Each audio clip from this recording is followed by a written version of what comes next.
ونحن عصبة إنا إذا لخاسرون فلما ذهبوا به وأجمعوا أن يجعلوه في غيابة الجب وأوحينا إليه لتنبئنهم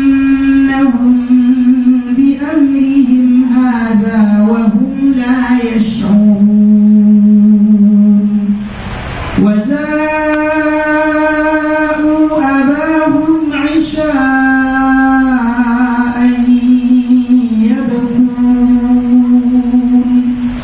قالوا يا أبانا إنا ذهبنا نستبق وتركنا يوسف عند متاعنا فأكله الذئب وما أنت بمؤمن لنا ولو كنا صادقين وجاءوا على قميصه بدم كذب قال بل سولت لكم أنفسكم أمرا فصبر جميل والله المستعان على ما تصفون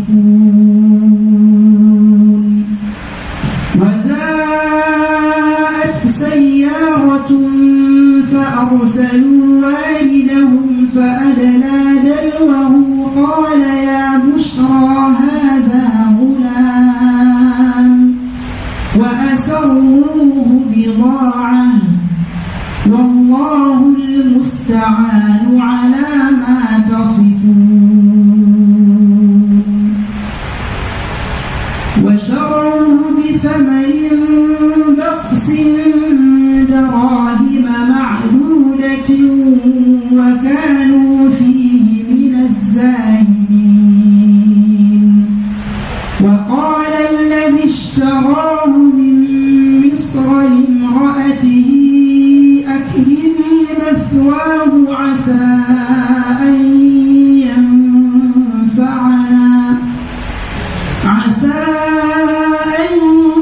ينفعنا أو نتخذه ولدا وكذلك مكنا ليوسف في الأرض ولنعلمه من تأويل الأحاديث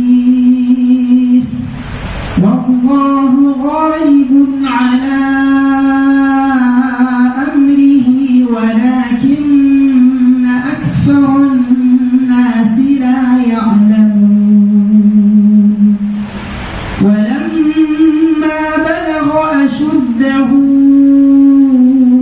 آتيناه حكما وعلما وكذلك نجزي المحسنين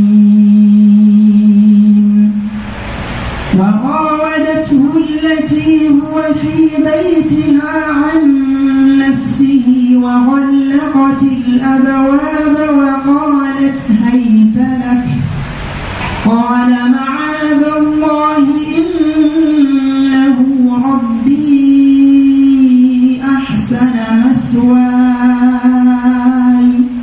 إنه لا يفلح الظالمون ولقد همت به وهم بها لولا أن رأى برهان ربه كذلك لنصرف عنه السوء والفحشاء إنه من عبادنا المخلصين واستبق الباب وقدت قميصه من دبر وألف يا سيدها لدى الباب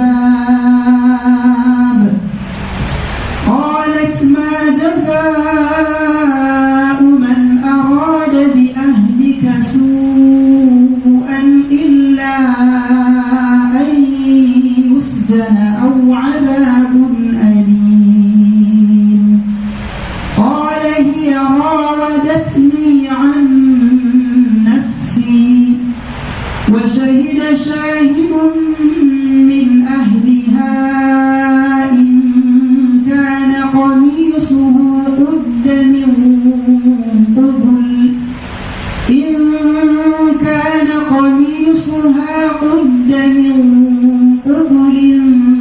فكذبت وهو من الصادقين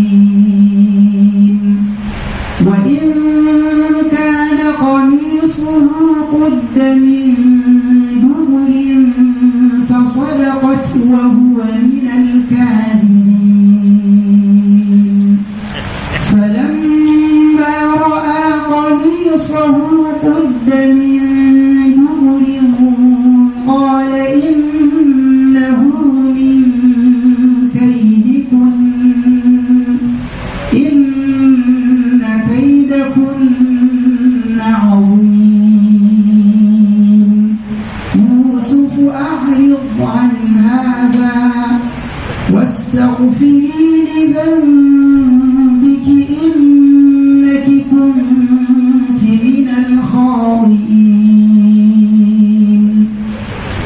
وقال نسوة في المدينة امرأة العزيز تراود فتاها عن نفسه قد شغفها حبا إنا لنراها في ضلال مبين فلما سمعت بمكرهن أرسلت إليهن وأعتدت لهن متكئا وآتت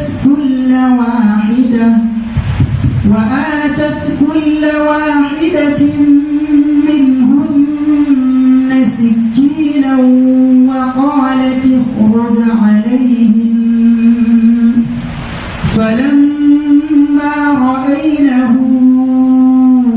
أكبرنه وقطعن أيديهن وقلن حاش لله ما هذا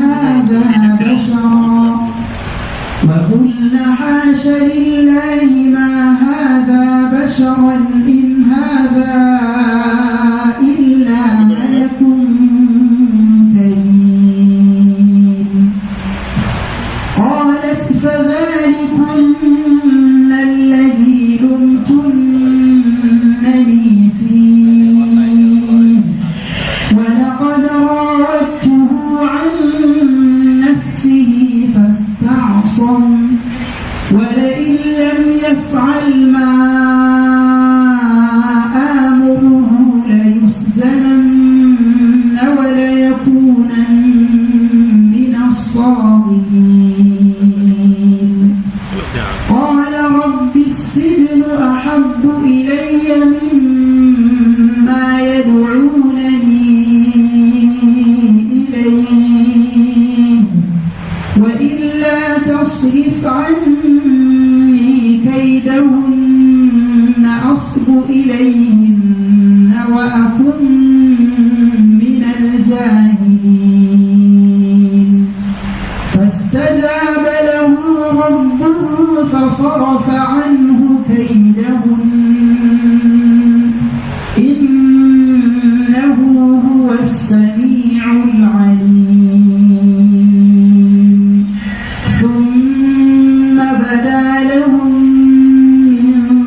تأويله قبل أن آتيكما صدق الله العظيم.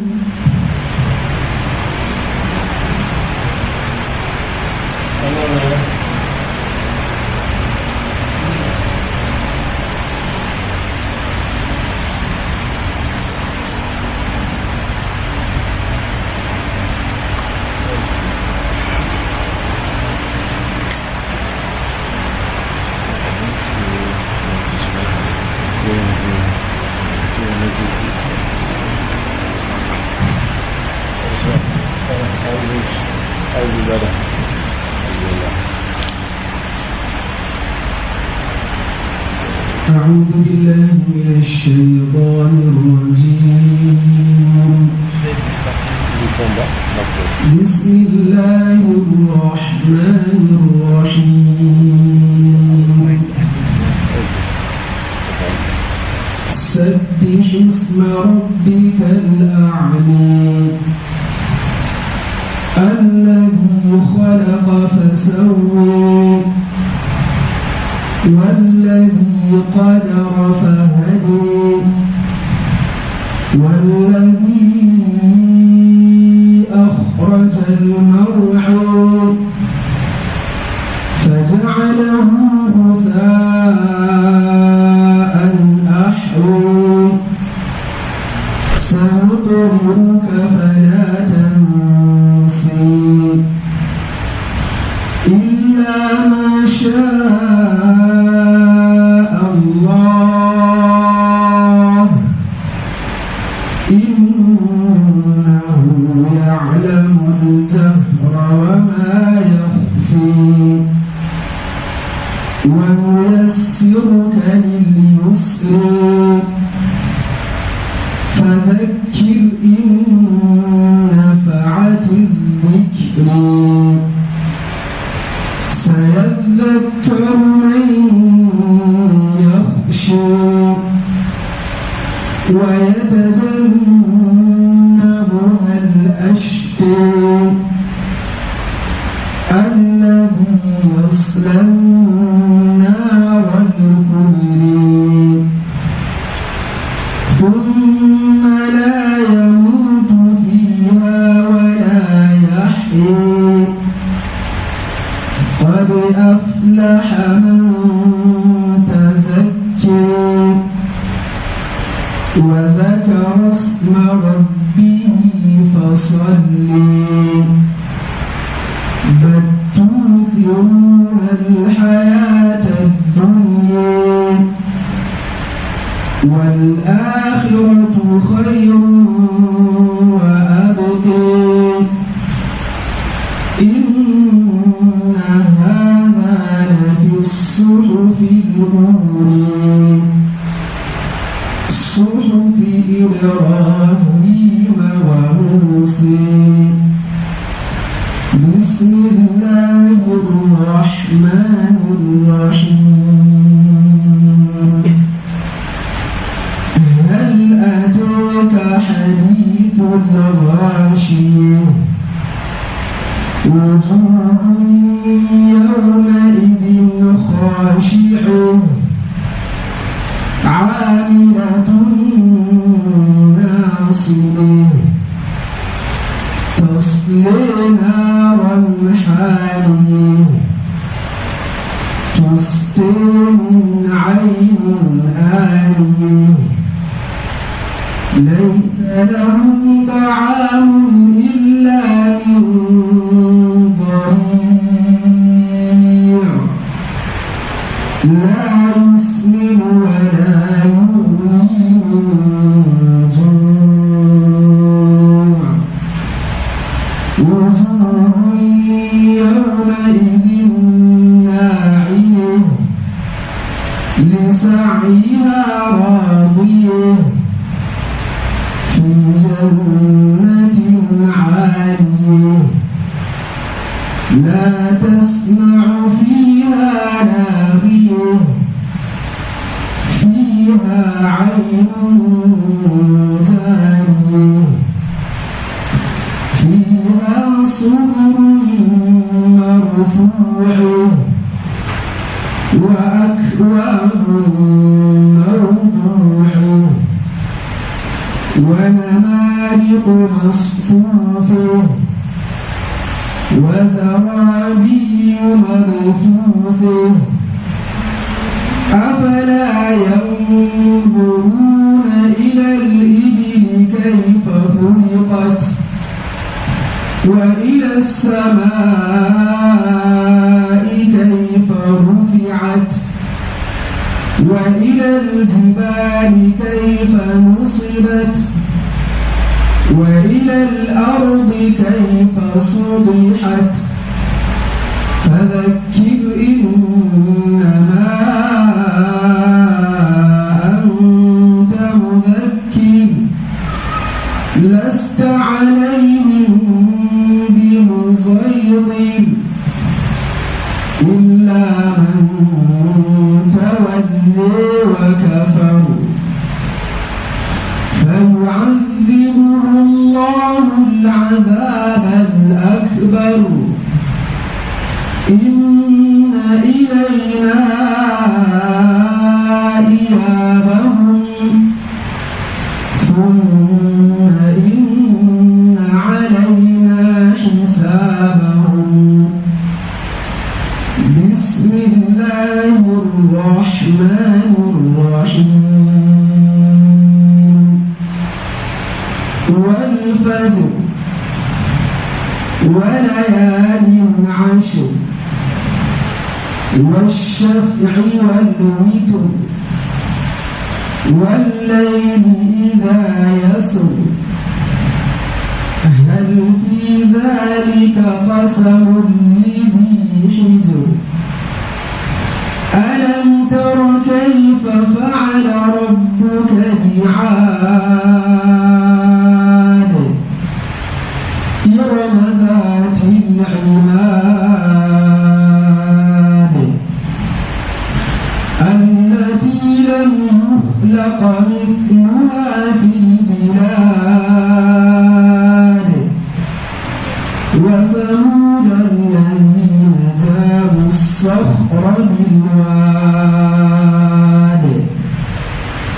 وفرعون ذي الأوتاد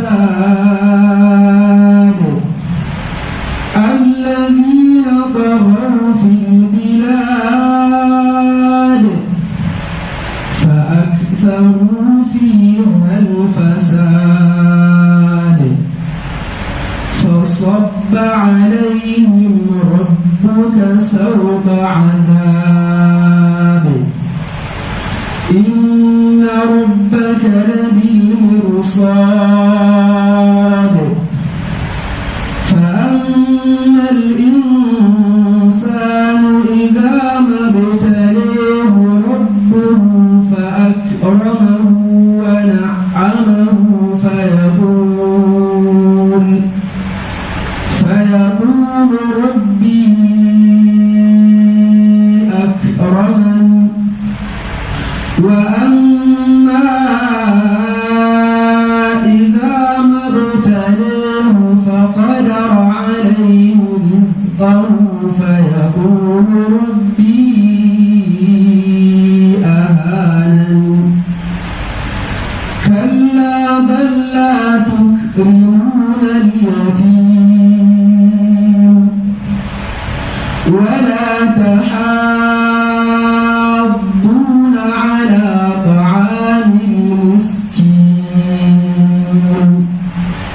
وتأكلون التراث أكلا لما وتحبون المال حبا جما كلا إذا دكت الأرض دكا دكا وجاء ربك والملك صفا صفا وجيء يومئذ بجهنم يومئذ يتذكر الإنسان وأنى ذكري يقول يا ليتني قدمت لحياتي فيومئذ لا يعذب عذابه أحد ولا يوثق وثاقه أحد يا أيتها النفس المطمئنة ارجعي إلى ربك راضية مرضية فادخلي في عبادي وادخلي جنتي بسم الله الرحمن الرحيم لا أقسم بهذا البلد وأنت حل بهذا البلد ووالد وما ولد لقد خلقنا الإنسان في كبد أيحسب أن لن يقدر عليه أحد يقول أهلكت مالا لبدا أيحسب أن لم يره أحد ألم نجعل له عينين ولسانا وشفتين وهديناه النجدين فلا اقتحم العقبة وما أدريك ما العقبة فك رقبة أو أطعم في يوم ذي مسغبة يتيما ذا مقربة أو مسكينا ذا متربة ثم كان من الذين آمنوا وتواصوا بالصبر وتواصوا بالمرحمة أولئك أصحاب الميمنة والذين كفروا بآياتنا هم أصحاب المشأمة عليهم نار مؤصدة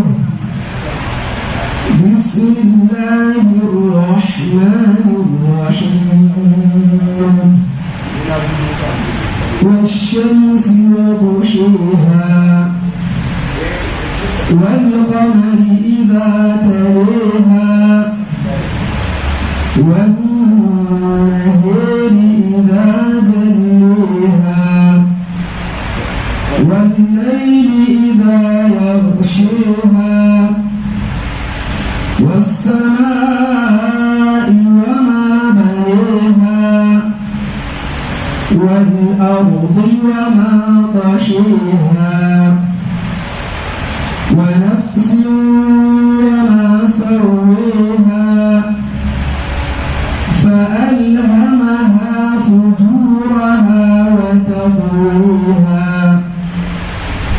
قد أفلح من زكاها وقد خاب من دساها كذبت ثمود بطغواها إذ انبعث أشقاها فقال لهم رسول الله ناقة الله وسقياها فكذبوه فعقروها فدمدم عليهم ربهم بذنبهم فسويها ولا يخاف عقبيها. بسم الله الرحمن الرحيم. والليل إذا يغشي والنهار إذا تجلى وما خلق الذكر والأنثى إن سعيكم لشتى فأما من أعطى واتقى وصدق بالحسنى فسنيسره لليسرى وأما من بخل واستغنى وكذب بالحسنى فسنيسره للعسرى وما يغني عنه ماله إذا تردى إن علينا للهدى وإن لنا للآخرة والأولى فأنذرتكم نارا تلظى لا يصليها إلا الأشقى الذي كذب وتولى وسيجنبها الأتقى الذي يؤتي ماله يتزكى وما لأحد عنده من نعمة تجزى إلا ابتغاء وجه ربه الأعلى ولسوف يرضى. بسم الله الرحمن الرحيم. والضحى والليل إذا سجى ما ودعك ربك وما قلى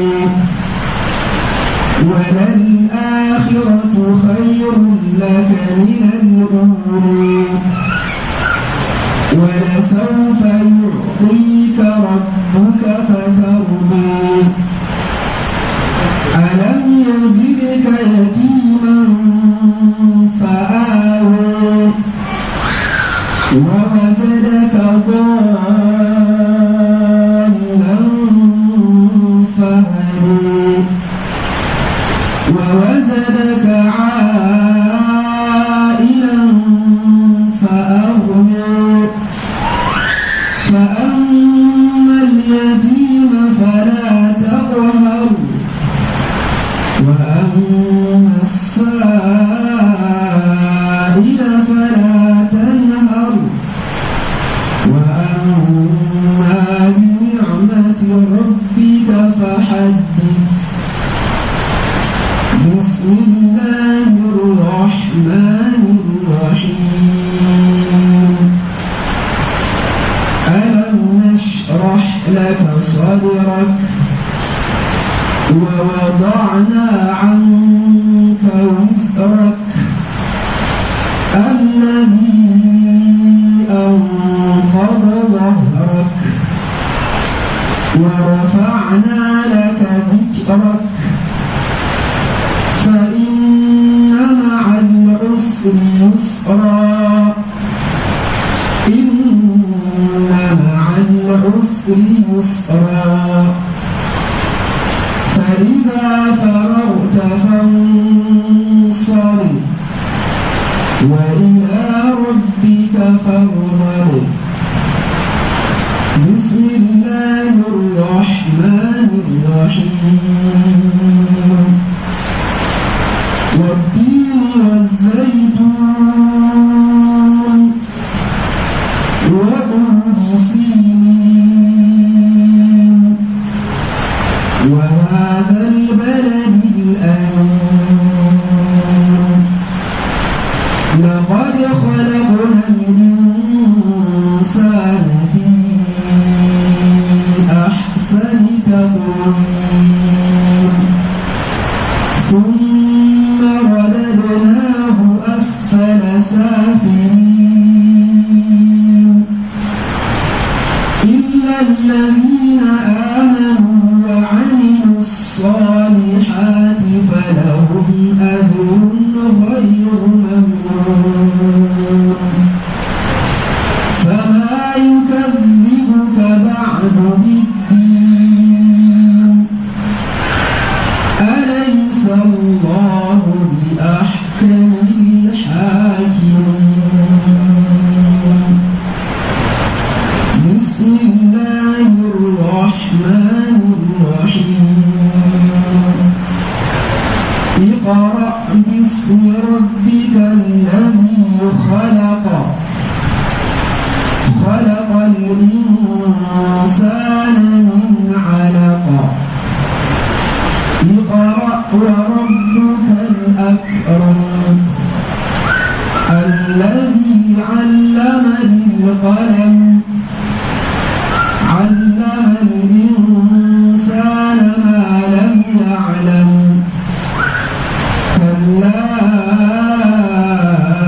إن الإنسان ليطغى أن رآه استغنى إن إلى ربك الرجعى أرأيت الذي ينهى عبدا إذا صلى أرأيت إن كان على الهدى أو أمر بالتقوى أرأيت إن كذب وتولى ألم يعلم بأن الله يرى كلا لئن لم ينته لنسفعا بالناصية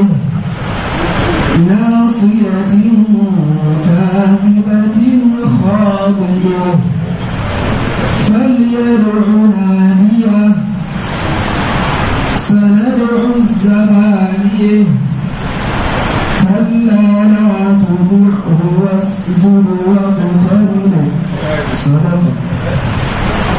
أعوذ بالله السميع العليم من الشيطان اللعين الرجيم من همزه ونفخه ونفثه.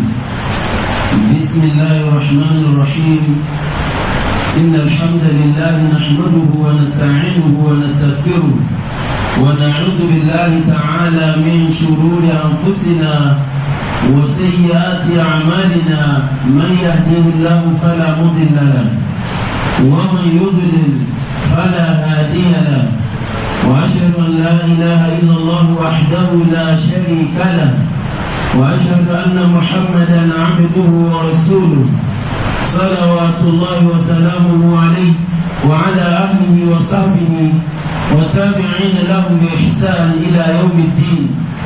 We give thanks to Allah subhanahu wa ta'ala, the most exalted, the most high, the uncreated, the creator of all creatures, the unsustained and sustainer of everything. We appreciate Allah subhanahu wa ta'ala for having granted us yet another opportunity to be part of this gathering, where the name of Allah subhanahu wa ta'ala will be glorified often and again. The name of Prophet Muhammad sallallahu alayhi wa sallam will be mentioned often and again, all in line with the effort, humble effort to get more, inshallah, in terms of promises of Allah subhanahu wa ta'ala embedded in the ongoing Ramadan. Alhamdulillah Rabbil Alameen. Our highly regarded elders, respected brothers, sisters,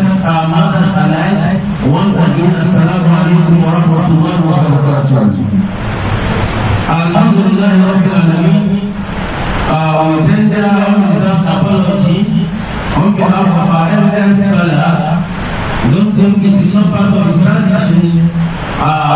Whatsoever Allah subhanahu wa ta'ala destined, it will come to pass. But Alhamdulillah Rabbil Alameen is here with us. We ask Allah subhanahu wa ta'ala to grant him more strength, grant all of us more strength for him to deliver the lecture justifiably, for us to assimilate the lecture, inshallah, brilliantly, for us and him. May Allah make it easier for us to attend to for girls. As we have made announcement repeatedly, the topic of our discussion this morning, children upbringing in Islam and its impediments in the 21st century. To do justice to that is our Imam from the National Hospital, Sheikh Dr. Fadilat Sheikh Dr. Khidir Muhammad, فليتفضل مشكورا منا ومأجورا من الله سبحانه وتعالى. Is on the high table at Takbir. Now to join him on the high table is one of the chairman of the executive members of this masjid, the chairman of the Muslim community in Sheikh Estate, not less than Professor Saleh Abdullah Yaqub. فليتفضل مشكورا التكبير.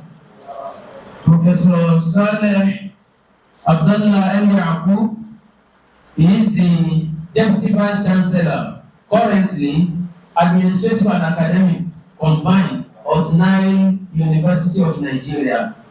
To also join the Prof. Inshallah on his immediate right is the father of the all, he is the chairman of the Shura, Committee of Elders of Sheikh Estate in Bora Masjid. Alhamdulillah Rabbil Alameen is our leader, and then we take other leadership qualities from him and from our Prof. He is no other person but Al-Haji Muhammad Sulaiman. وَلْيَتَفَضَّلْ مَشْكُورًا التكبير. Also to join the lecturer and professor on the high table.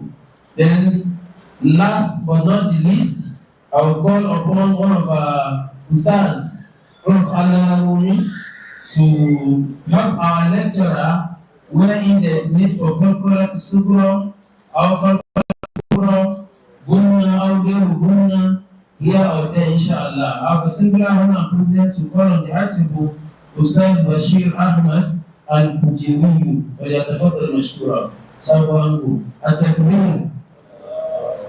You want Sabangu, At-Takbir. MashaAllah. Now, without further procrastination, I'll hand over the microphone to our scholar. But while we do that, what we normally use as opening prayer is the short recitation from the Holy Quran. To do that is one of Allah moments too, a young but big, a big but young, Ustaz Muhammad Saddam. That name is big. Muhammad Saddam, Muhammad Thani, يقرأ أو يتلو على مسامعنا آية أو آيتين من آية الذكر الحكيم. فليتفضل مشكورا. التكبير.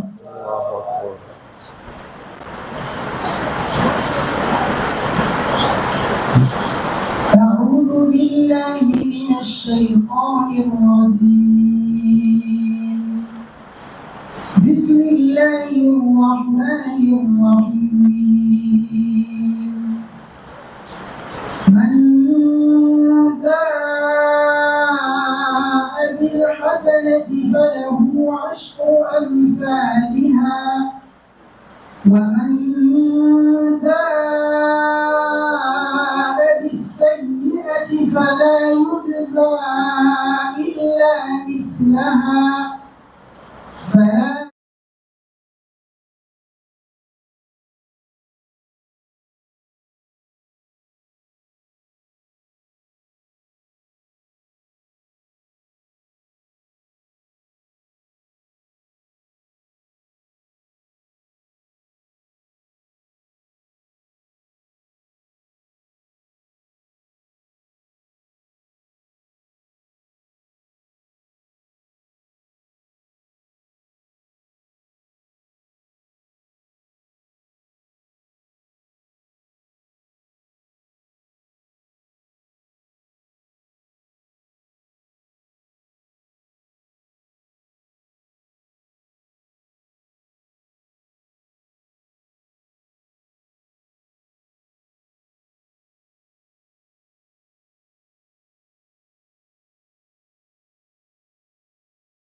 أشهد أن لا إله إلا الله وحده لا شريك له وأشهد أن محمدا عبده ورسوله فإن أصدق الحديث كتاب الله وخير الهدي هدي محمد صلى الله عليه وسلم وشر الأمور محدثاتها وكل محدثة بدعة وكل بدعة ضلالة وكل ضلالة في النار أعاذني الله وإياكم من ذلك. أما بعد يا إخوة الإيمان والإسلام السلام عليكم ورحمة الله وبركاته. We thank Allah subhanahu wa ta'ala, the most exalted, the ungiven giver, the non-protected protector, the non-summoned the summoned, the non-sustained the sustainer, the Lord of all forms of authorities, all forms of supremacy, sovereignties, and whatever this will think of in terms of excellence. We adore Him, we glorify Him, we gratify Him, for indeed His worthy of our glorification, our gratification, our adoration. Is it in terms of the health He has given to us and we enjoy it all the moment?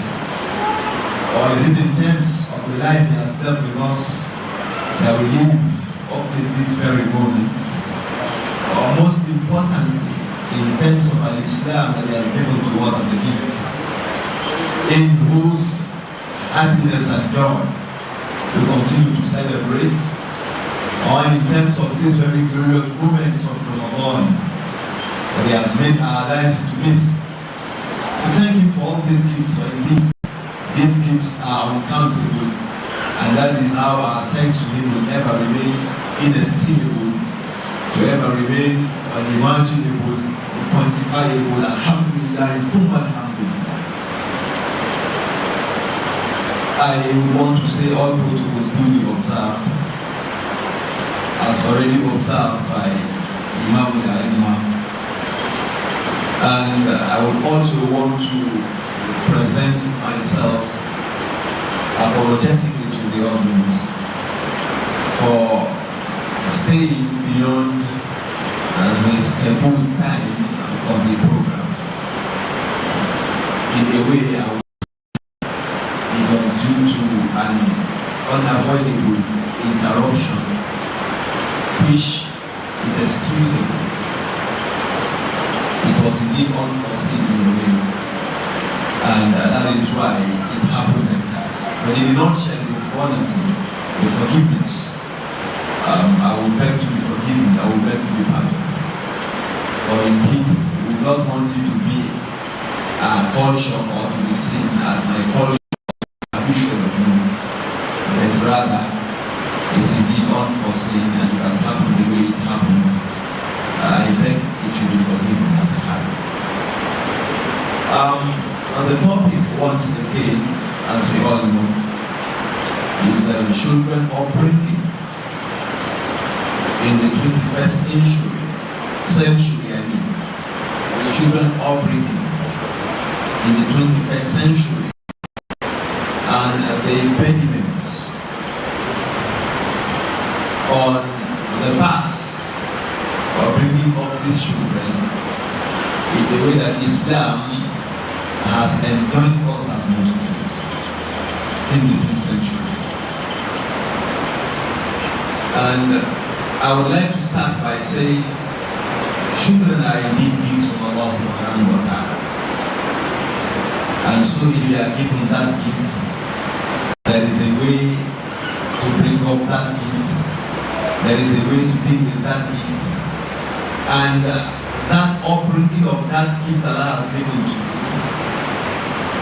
is an ibadah. And so if it had been an ibadah, لابد من أن تكون له كيفية خاص. There must be a particular methodology from the Prophet Muhammad sallallahu alaihi wasallam, from Allah, in Islam though, that it should be done in this way. For everything that is an ibadah, that is a form of worship, that is always the way to do it. That is one of the characteristic features of ibadah. There will always be a way to do it as well spelled out and explicit in the hadith of the Prophet Muhammad sallallahu alaihi wasallam. We did not say it's believed innovatively, but Allah subhanahu wa ta'ala himself said, Yahabu liman yasha'u, Yahabu liman yasha'u inatha, wa yahabu liman yasha'u thukur.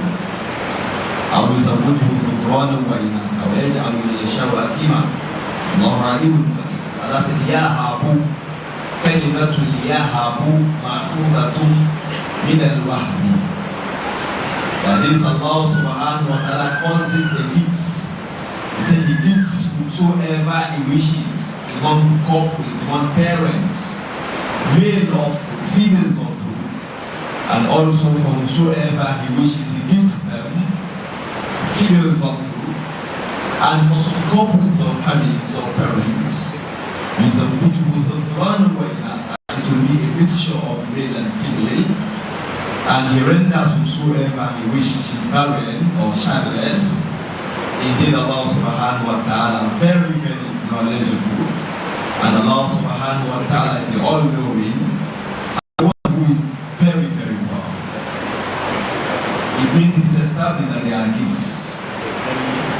Even the animals that we have, Islam has spelled out how to take care of animals.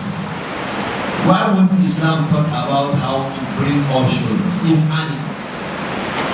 If you check Adam al-Mufrad of Imam al-Bukhari, there is a particular bar, particular chapter that talks about how to bring up animals.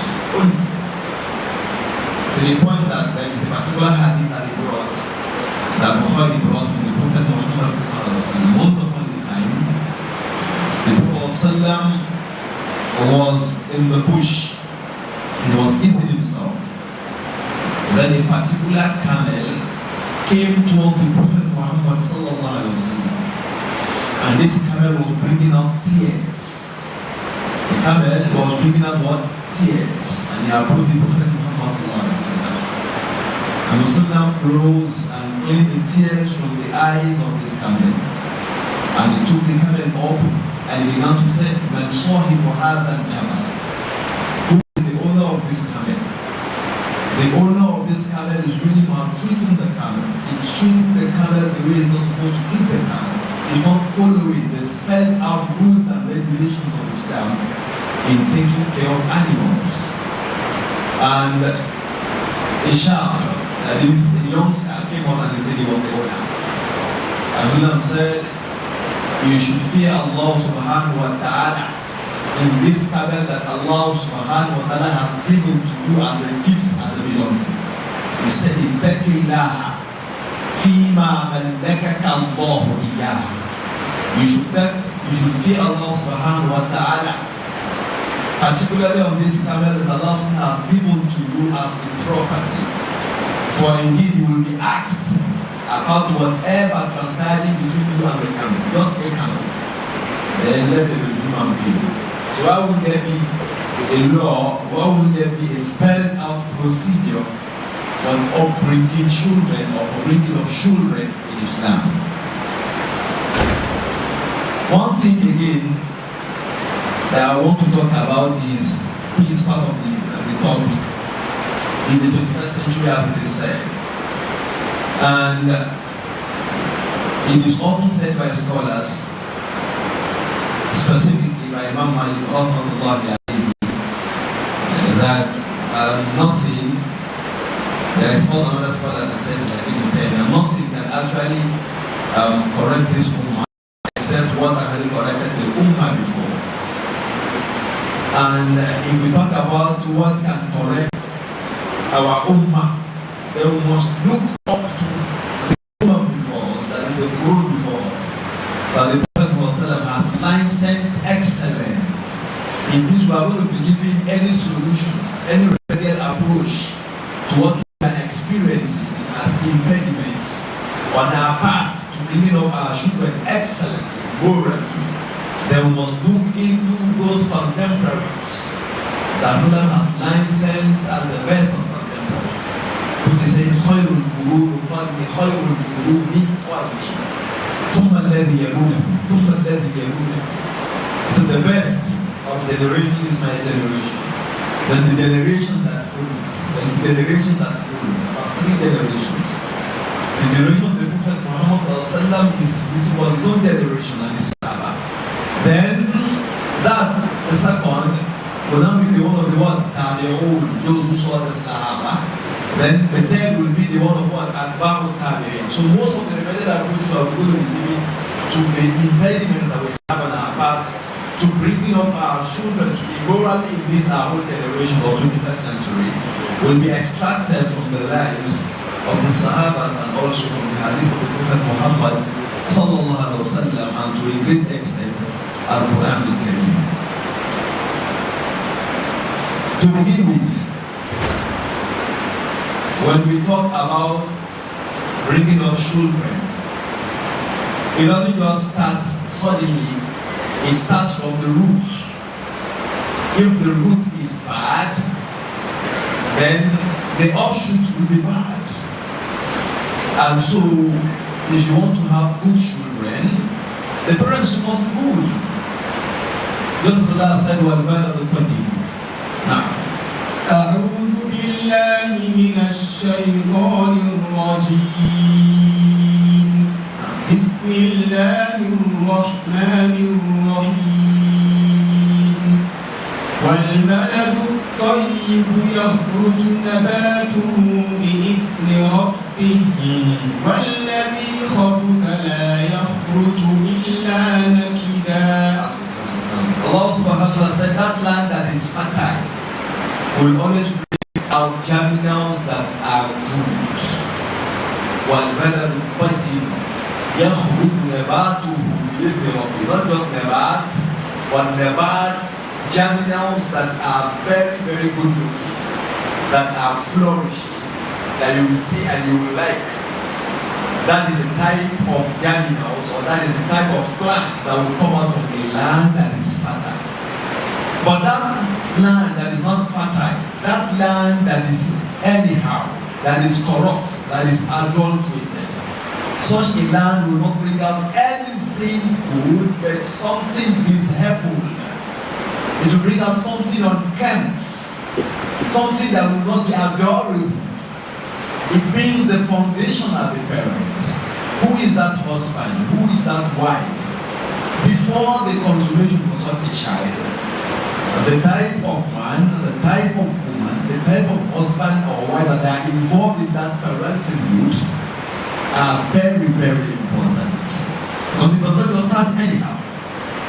So it means having good children, or having the intention of bringing up good children, starts from the very point you want to make a choice of a life partner.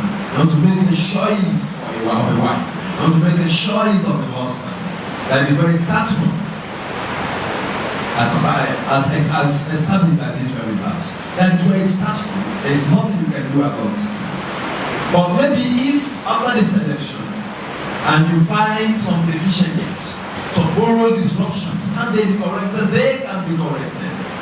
They can still be what? Be corrected. Do you know why the Prophet Muhammad had the best of children? Number one, Allah subhanahu wa ta'ala chose for him a woman that was ready to go to any length with him in making sure they have children that are societally beneficial. Children that will be highly morally legend. And that was Khidir radiallahu anha. To the extent that one day, the Prophet Muhammad sallallahu alaihi wasallam and Aisha, they were inside, and somebody came knocking the door, doing al-Istihsan, and he's coming, seeking permission to enter. Imam had the voice of Assalamu alaikum. Immediately the mood of the Prophet changed. His mood changed. He became very happy. You see happiness and joy on the face. And this, in a way, threw Aisha on balance. And I'm saying, indeed, the voice I'm hearing is the voice of the sister, the younger sister of Khadija. And that voice is remembering me of Khadija. And I'm saying, hasn't Allah and Aisha has said, oh, it was, anytime we sit, maybe to discuss or to have some merriments, just to have some fun, you just be remembering this old woman who has died already, Khadija radiallahu anha. Hasn't Allah replaced her for you with another woman? And I'm saying, Wallahi ma abadali yadiya Allah mithlaha aw khayran minha. That I swear to Allah, or I swear by Allah, Allah has not seen for me a woman that is like Khadija. I have not seen that woman. I have not gotten that woman. He said, I have not gotten a woman that is better than Khadija. Ali said, Hiya ummi abanai, ummu abanai. Is she not the mother of my children? Not just the mother, but the mother that matters. She was ready with the Prophet Muhammad sallallahu alaihi wasallam to bring up the best of children. And you continue to list and list. Is it Fatih? List and list. This time the Buddha was saying that Ali said, Hiya ummu abanai. Is it not the mother of my what? Of my children? Abdullah was not one then, because Abdullah was married to Bixia at that particular point. And he said, was it not the one that when Malak Jibril came to meet me in the cave of Hira, and he gave me revelation, and I ran home, was checking, and then Ali said, yeah, let me. Was she not the one that stood by me and covered me with blood, and I was saying some Beluini? Is she not the one that gave me all her wealth? In Nas, when everybody denied me their wealth or denied me their audience, was she not the one that was standing by me in every aspect to make sure the task that Allah has given to me 6 success? This is what we call a Subbatul Hasana. It starts from there. Who is that wife? Who is that husband? That is the beginning. If you get it wrong, sometimes it takes forever to get it right. If that selection is made wrongly, from the beginning, you see somebody, you should be able to determine, is this person the type of person I want to father my children? A woman should have this thought before going into any marriage. Can this person, does his personality match the personality of that person I want to father my children? What type of children do you want to bring up? These words, is it children that what they know is music and nothing more than that? Or you want to have children that are club stars? It is from that point you determine the type of father you give to your children, and their father's habit will determine their habit. It is that point you want to marry that as a man that will determine the type of daughters you want to have, the type of sons you want to have. You will know whether such a woman is determined to actually have 2 children with you, or that is not our concern. Our own concern is what those marriages. Our own concern is just come out beautifully. Our own concern is the type of adornment you put. You know from that very point. That will help us understand. That is number 1. Number 2, Allah subhanahu wa ta'ala mentioned in the Quran by saying, Al-Malu wal-Banun. Al-Malu wal-Banun zinatul hayati dunya wal-baqiyatu as-salihatu khayrun 'inda rabbika thawaban wa khayrun amala. Now, Allah subhanahu wa ta'ala also said, Ya ayyuhalladhina amanu qu anfusakum wa ahlikum. Ya ayyuhalladhina amanu qu anfusakum wa ahlikum nara wa quduha an-nas wal hijara 'alayha malaikatun ghilazun shidad la ya'suna Allah ma amarahum wa yaf'aluna ma yu'marun. Ahsanallahu ilayk. In Surah Al-Zukhruf also, Allah said, udkhuluha antum wa azwajukum. Udkhuluha antum wa azwajukum. Udkhuluha antum wa azwajukum tuhbarun. Yudafu alayhim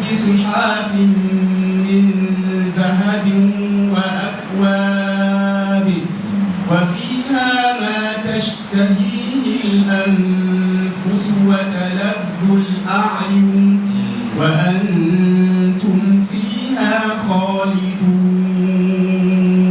نعم. In Surah Al-Saffat, Allah subhanahu wa ta'ala said, احشروا الذين ظلموا وأزواجهم وما كانوا يعبدون من دون الله فاهدوهم إلى صراط الجحيم وقفوهم إنهم مسؤولون. Inshallah, we are going to be explaining these verses. And all these verses are talking about the amana that Allah has given to you as children, the amana that He has given to you as households. Starting from the beginning, everywhere Allah talks about people entering into paradise on the day of judgment, He would mention the man and the wife. The man and the wife.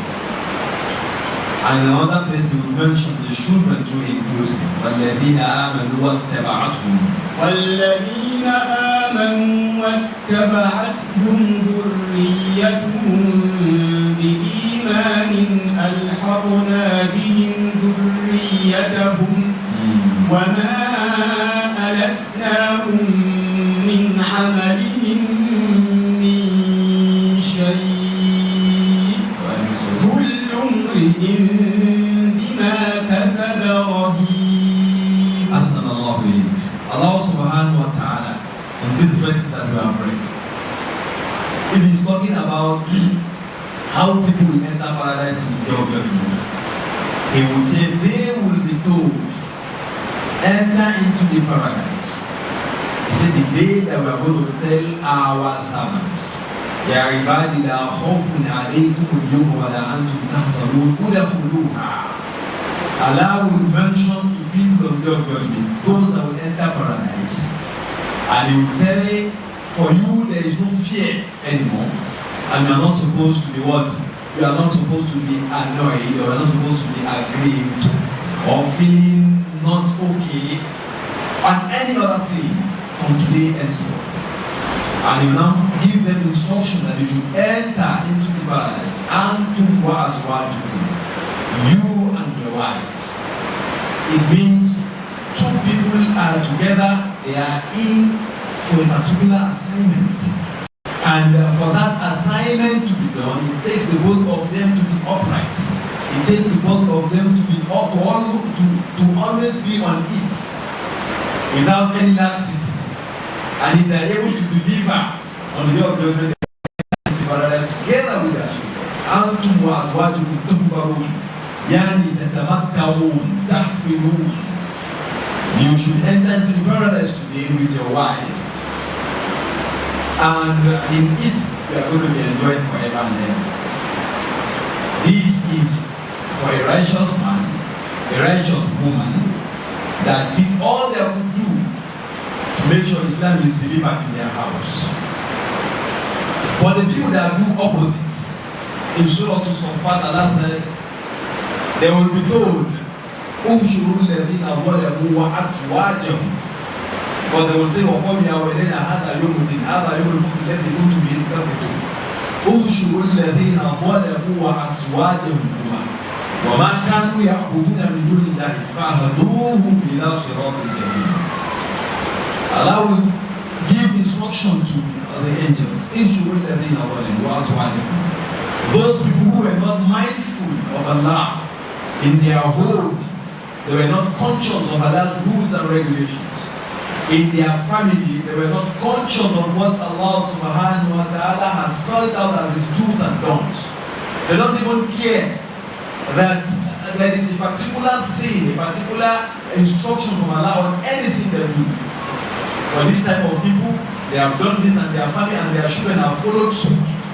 You should resurrect them today and take them, and with whatever they used to worship apart from Allah subhanahu wa ta'ala while they were in the world, all of them should be taken into the fire of Jahannam. It means it is either side of the coin.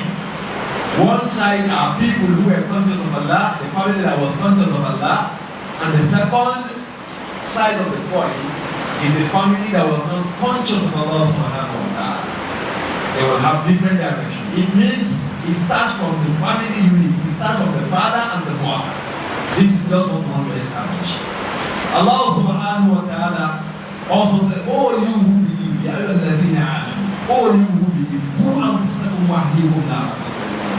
He said you should qu anfusakum, try to protect yourself. Not just yourself, but wa ahlikum nar, and also your children and your wives. Protect them from the fire of hell. Protect them from Jahannam. This is an instruction from Allah subhanahu wa ta'ala. If for instance, if you are in a room, or maybe, if you are in the mosque, or you are at work, and somebody picks phone and calls you that, oh, Daddy Muhammad, or anybody whatsoever name he calls you with, there is a fire in your neighborhood now. And that fire around your neighborhood has burned most of the houses around your house. And if you don't take quick action, there are tendencies that it will burn your own house too. It will burn your house too. If you are given this type of information and you are at work, or you are in a particular from anywhere you are, like this type of information, would you just feel relaxed that if it wants to burn, it can burn, there's no problem? Or maybe anything that wants to happen should happen. Will you feel relaxed? You will never feel relaxed. You will start making arrangements here and there. You leave whatever thing you are doing to make sure you go and see what is really happening, to make sure you save your house from burning, or you save your property inside from burning. You do anything you can do. This information maybe is coming from maybe a mere colleague, maybe just one colleague, or a friend of yours, or a neighbor. And what is about getting burnt is maybe in the house. You will never be the owner of the house, but your property inside. Then Allah subhanahu wa ta'ala is the one giving information here, not human being. Allah subhanahu wa ta'ala is the one making this announcement, not your friend, not your associate.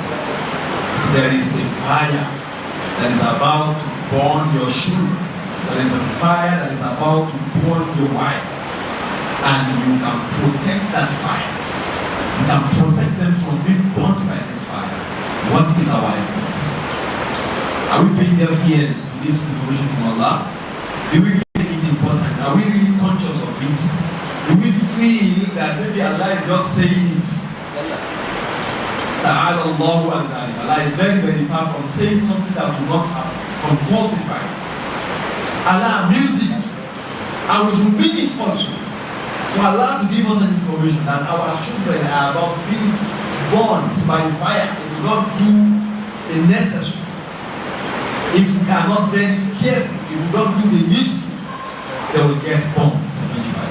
Not just our children, but also us.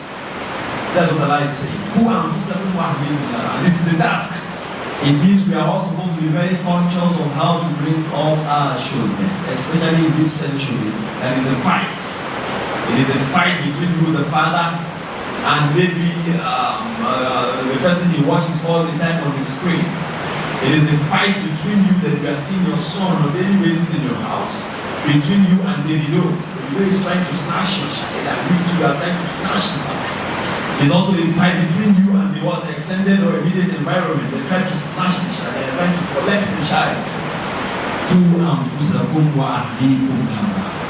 Try and protect yourself and your children from the fire.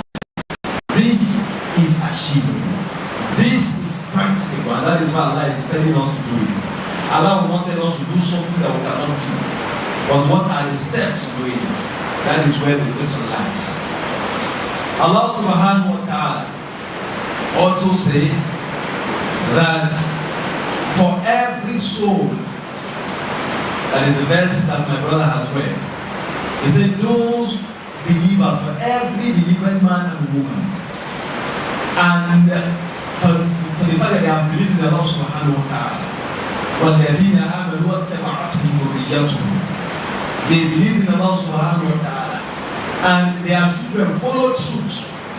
And it was not just the father that was a believer, or not just the mother that was a believer. The father was a believer. He tries to be conscious of the rules of Allah in the Quran and all that is explained for us in the lives, teachings of Prophet Sallam. He's very conscious of them and tries to follow them. The father and the mother. But the Vina Amin. يعني من الآباء والأمهات واتبعتهم ذرياتهم بإيمانهم, and their children also followed them in that wise, that is the iman, with the same belief or with the same belief system. It means a lot of effort has to be done by the parents to make sure their children follow them on that path of Islamic monotheism, to make sure their children follow them in adhering to the instructions of Allah subhanahu wa ta'ala, rating Allah's constitution the highest over whatever constitution, or rating the sayings and proven constitution of Sallam as the highest of flourishing. They try to do this and they make sure their children to learn the same and do the same. This is what's called Iman. And where is the center of Iman? The center of Iman is indeed the heart. At-taqwa hahuna. Or Islam said in another hadith that Iman fil qalb wa mastakmala bihi al-jawari. What we refer to as the position or the center of Iman is the heart. And whatever the rest organs of the body practice, all those their practice are indeed offshoots of what is in their heart. They are offshoot of what is in their heart. Another said in hadith that is authentic, that there is a particular إن في الجسد مضغة إذا صلحت صلح الجسد كله وإذا فسد الجسد كله. And he said Allah will kill all. There is a particular organ in the body. Once that organ is pure, the entire organs of the body, the rest organs of the body are made pure. When it is impure, when it is corrupt, the rest organs of the body are corrupt in the same wise. And he said you should know that is the heart. It means when Allah says وَاتَّبَعَتْهُمْ ذُرِّيَّتُهُمْ بِالْإِيمَانِ, and their children follow them on that spirit, in that spirit of Iman, it means the heart of these children must be worked on. What enters their hearts through their ears on a daily basis? What do they hear into the heart of the living? The heart, their mindsets must work on. You don't just leave it like that to continue to go. Consciously you build the mind. Consciously you build that heart. Maybe by what you say unto it, what you mention into it. You pray for that heart to always be upright, because that is the center and the control of most of the things that you see people do, either emotionally or sensationally. May Allah help us and guide us that way. And that was why when Allah subhanahu wa ta'ala want to give the Prophet Muhammad prophet, when he wanted to show him the heavenly miraculous bodies, according to hadith of Anas ibn Malik radiyallahu anhu. Anas ibn Malik was a Sahaba, but he's reporting this hadith from Malik ibn Sa'sa radiyallahu anhu. We can have this sometimes in the knowledge of Islam or knowledge of hadith. A Sahaba reporting hadith from Sahaba. Does it mean he was not a Sahaba? Because the normal trend is maybe a Tabi'a will report the hadith from a Sahaba. But this one, Anas bin Malik was a Sahaba, and it's reporting the hadith from Malik bin Sa'sa radiyallahu anhu. And this hadith is in Bukhari. Why this is happening is because Anas bin Malik radiyallahu anhu was a very small boy, and he was not in Makkah. Allah subhanahu wa ta'ala gave prophethood to the Prophet Muhammad sallallahu alaihi wasallam. It wasn't in Makkah. It was in Medina that the mother looked at Anas bin Malik and said, "This is my boy. I want you to be a good person. I want you to be an upright person, somebody with good personality in future." He will rise from that very time. Because of this mindset that the mother had on Anas bin Malik, he took Anas bin Malik to the Prophet Muhammad sallallahu alaihi wasallam in Medina, not in Makkah. He said, "Oh ya Rasulullah, I'm giving you this my child wholeheartedly. I'm giving you this my son wholeheartedly." That is, it should be in your stewardship, in your service forever. And all he stands to gain from that is for that child to be upright, to be like the Prophet Muhammad sallallahu alayhi wa sallam. That was just what he was after. And that was how Anas bin Malik started the service of Rasulullah. To the extent that in the hadith, in Tariq, it is reported that when Rasulullah stands up, just by standing up, Anas bin Malik already knew the best step that Rasulullah was going to take already. Any sign Rasulullah gives, Anas bin Malik already knew what Rasulullah meant by that sign. And that is why you see Anas bin Malik reporting from the house of Rasulullah, reporting from privacies of Rasulullah, privacies where nobody will be able to report from. Anas bin Malik will be able to report from those places. This happened, this happened, this happened, because of how close the wall was. The man to stand, he knows how to dress the shoes already. He knows how to set the view, how to set everything around the Prophet Muhammad. But it was in Medina he met the Prophet. So he could not report those things that happened in Makkah. And this hadith of Malik bin Sa'sa is a hadith of Isra wal Mi'raj. A hadith of ascending into the heaven to meet Allah by the Prophet Muhammad. So Anas bin Malik was not a Makkah, and that was in the early phase of prophethood. Malik bin Sa'sa said the Prophet Muhammad was around the Kaaba where it's called Al-Hijr. He said, Adani atin min al-malaika. Then an angel from among the angels of Allah. In another hadith, another version of this same hadith, he mentioned Malaika to Jibreel. He said, Adani Malaika to Jibreel. Malaika Jibreel came and met me.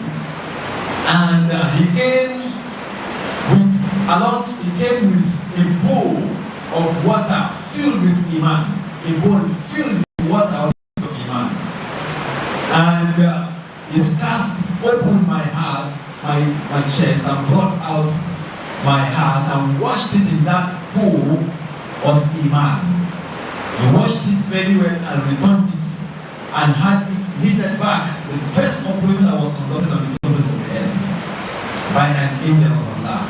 If this is possible today with us, it's possible with surgeons, then why would it be possible with the angel of Allah subhanahu wa ta'ala? That was how the mind, the heart of Rasulullah was washed in that bowl of Iman and brought and taken back, then knitted back or sewn back. And that is why no matter how your Iman is, it cannot be up to the Iman of the Prophet Muhammad sallallahu alaihi wasallam. But that is naturally washed. It is washed divinely. And this tells us that the heart is indeed a place that is to be of concern. Once it's pure, the rest part of the body will be pure. Once it's bad, the rest part of the body will be bad. When I'm not saying that, they don't brought what we call orak, which is a particular type of animal. That Anas bin Malik said you cannot liken it to any animal on this earth. Orak. Where the animal sees, that is where it jumps. That is the farthest point of sight of the animal is where the animal moves at any point it moves.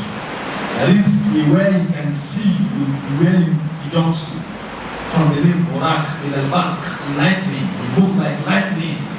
Before you know it's there, Till they reached Beit al-Maqdis. Then from Beit al-Maqdis to the first heaven and continue with the hadith. And they said something was taught in that particular when they reached the heaven. Whether the was the one that talked, they said Assalamu alaikum. So they said people, the occupant of the first heaven. And they said, after answering, they said, who is that? And he said, Jibreel or Muhammad sallallahu alayhi wa sallam. He said, it is Jibreel and Muhammad. He mentioned his name. He did not just say, maybe it's an angel or it's me. So it means I'm from this particular angel. And that is why Muhammad al-Amin Sheikh, rahmatullahi alayhi, says, al-istiqlal, that is seeking permission to enter into somebody's house, is done by saying, mentioning your name. That is, if you say Assalamu alaikum, if the person says, who is there? You should mention it's not just Anna. And he got that from Jabir when Jabir wanted to enter into the house of the Prophet and he said Assalamu alaikum, and I'm saying, who is that? And he said, Anna. And then I'm saying, Anna. so we want to say like that, making tears of damage, or إنكار له سخرية منه سخرية مما قال. And this is what he said. He's not supposed to say that. This means he's just supposed to say so person, and the other mention your name. Or just like Umar mentioned Abdullah bin Abbas, say, oh, you Abdullah bin Abbas. This used to happen to me. Just as Anas bin Malik is quoting hadith from Malik bin Sa'sa, that is how Abdullah bin Abbas used to quote hadith from Umar. He was very small. He was a small boy in Makkah. So most of the things that happened in Makkah, he was not very conscious of it. So when the Islam died, he had to go to Umar bin Khattab, most especially, even when he was going to other Sahara, to learn those things he was not able to learn in Makkah. So most of the time, Umar will be telling him a lot of things. It's always with Umar. Umar said, do you know who you are Abdullah bin Abbas? I used to go to the Prophet and I would say, Assalamu alaikum, and I would say, Ayat Khulu Umar. Then I say, Khuli, that end. And the person say, who is that? You mention your name. Or you mention your name before the person asks, Assalamu alaikum, Ayat Khulu Khidir. Should Khidir enter? He already knows. So you should say that to the Prophet Ayat Khulu Umar. That should Umar enter. Now, yes, Umar should enter. But what did this angel do? He said, it is Sheikh. And said Muhammad, and also Muhammad sallallahu alaihi wasallam. And the angels they say, so the time has reached so quick. It means they were aware of the coming of the Prophet Muhammad sallallahu alaihi wasallam. So the time has reached so quick that Muhammad has been chosen by Allah subhanahu wa ta'ala as a prophet for Allah. And they were somehow surprised, but they were aware that the prophet called Muhammad sallallahu alaihi wasallam was going to be brought to see the Malakut Samawat of Allah subhanahu wa ta'ala. That is that. So all we are going to establish about this is the hadith of importance. What enters into their mind.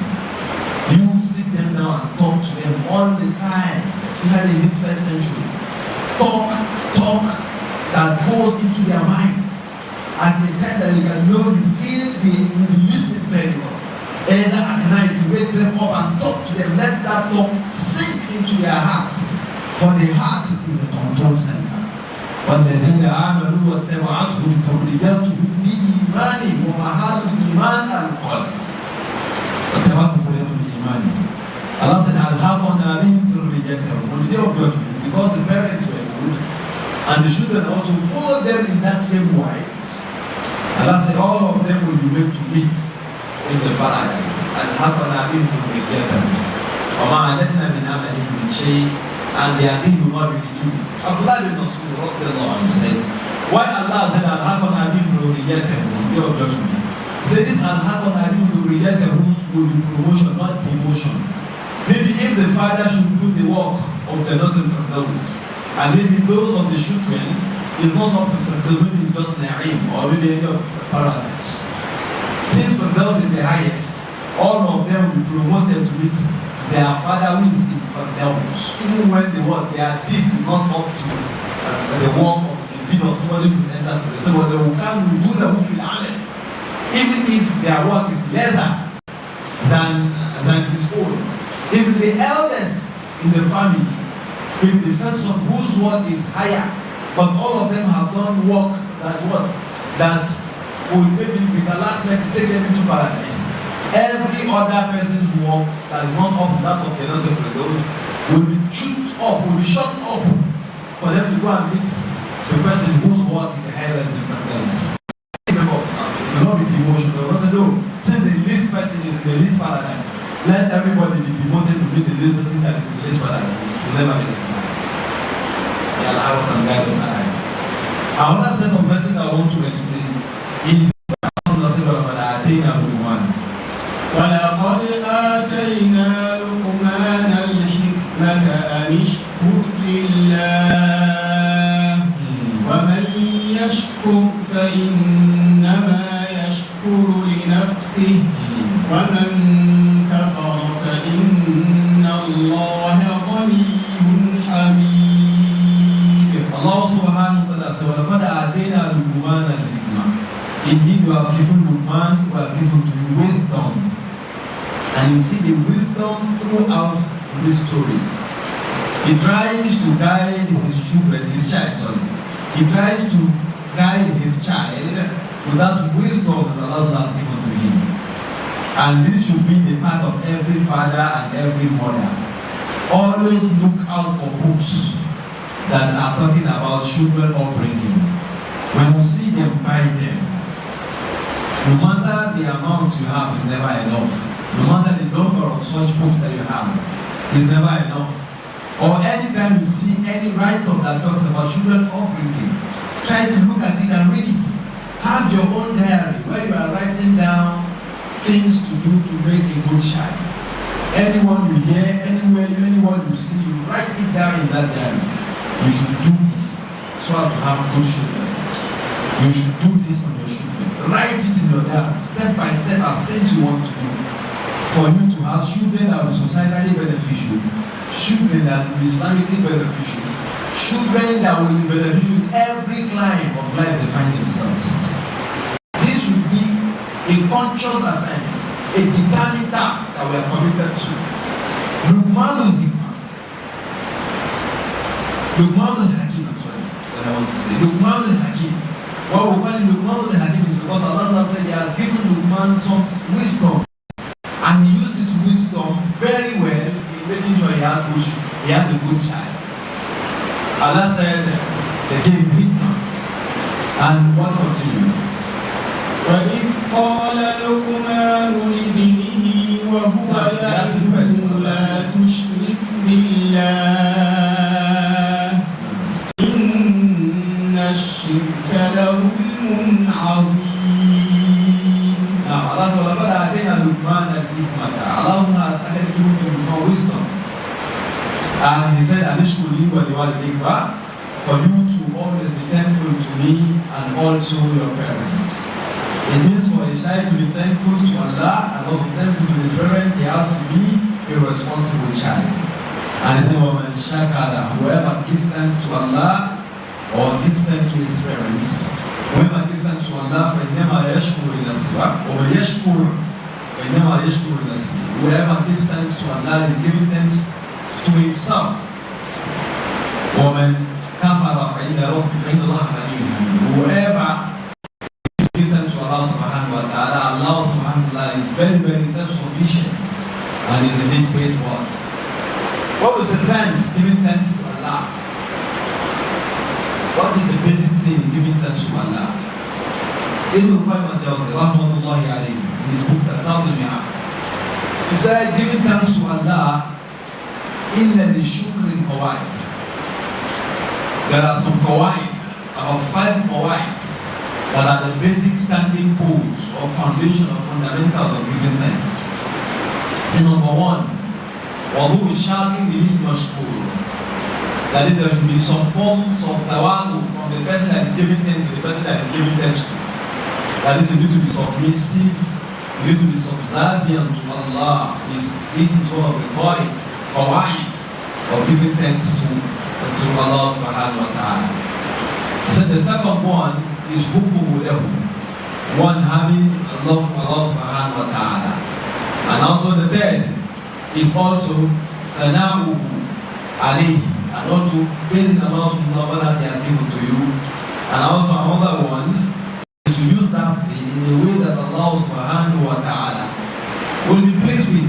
So if Allah has given you a child and you see him as a name of Allah, trying to make sure that child always appears in that way that Allah subhanahu wa ta'ala wants is one of the fundamental principles of giving thanks to Allah subhanahu wa ta'ala. But if you don't care, whatever he becomes, provided he's a medical doctor, nobody cares. Provided he's eventually what you want him to be, even though he does not know the Quran, and he becomes that engineer I want him to be, or even if he's not somebody who prays and eventually becomes that medical doctor I want him to be, you don't care whatever concerns his religious aspect of life. You don't care if he becomes a hafiz of Quran, that is not your priority. All those want to see them are things that are very elementary. And the bigger thing is he must become that engineer, he must become that doctor, he must become social professional that he wants him to be. misminding that will guarantee becoming those things, which is giving him a good upbringing. If he does not have good upbringing, he ends up becoming a scallywag, even if he's a professional. There are a lot of professionals today that are drug addicts. A lot of professionals, they take drug. I have a colleague, a medical lab scientist. Once upon a time, we were going, and he went, a car that was standing, he went and started hugging the tire of the car. And I was surprised. I asked, what's happening? Hugging the tire of the car. I was very, very happy. So he came back, we were going, I said, Austin, what is happening? Why are you hugging the tire of the car? He was just saying all sorts of things that I can't understand. Then in the long run, I discovered that he's a drug addict. He takes drugs. And even the parents are aware. The place they kept him, they make sure he has his secure, they keep a lot of people to be watching him to make sure he does not take that drug. Then they bring these drugs to him, he does not even go to buy. They bring this drug to him to where he's living. All these career guys, these smart guys, they bring it to his room. And like that, they have to say, no, they have to discontinue his service because you cannot say you are carrying out analysis and samples and you don't know what you are doing. This is where it starts from. If your own target is just let it become that thing you want him to become, and nothing concerns you with Islamic background, his religious background, his knowledge of the Quran, house observance, or basically history of Allah subhanahu wa ta'ala, there is problem. There is no light at the end of the tunnel. May Allah help us and guide us Allah. So we have to take that very important. As part of giving thanks to Allah subhanahu wa ta'ala is أن يستعملها فيما Allah يستعملها فيما يكرهه according to you. Not to make that thing to appear or to be in a way that will displease the person that gave you that gift. So make sure you do every effort so that your child will be that child that Allah will be pleased with. Since it's a gift that Allah has given to you, so that it does not displease Allah, his action does not displease Allah, so that Allah will not give you, even though it's a fellow human being that gives you something and start using that thing anyhow. Maybe a car, for instance, you do all sorts of things with that particular thing, you will not be happy. But this is that thing that you are handling it, you are using it and misusing it. That is how Allah will not be happy because we allow our children in the world to just be anyhow in the society. May Allah help us and guide us out. And he now said, indeed, Luqman was telling his child, who are Ya bunayya la tushrik billah. And oh my son, la tushrik billah, do not ascribe partner to Allah in worship. You know, this sinks into the heart. It's an instruction that sinks into the heart, working on the tawheed first, working on the mindset, the heart.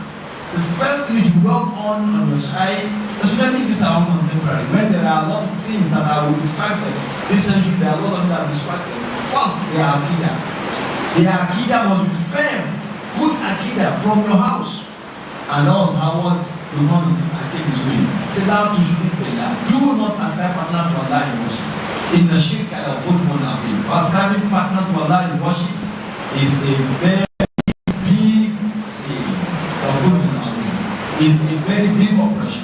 And that is why when Allah repeats this very, very verse in Surah Al-An'am, that Allah said, الذين آمنوا ولم يلبسوا الذين آمنوا ولم يلبسوا إيمانهم بظلم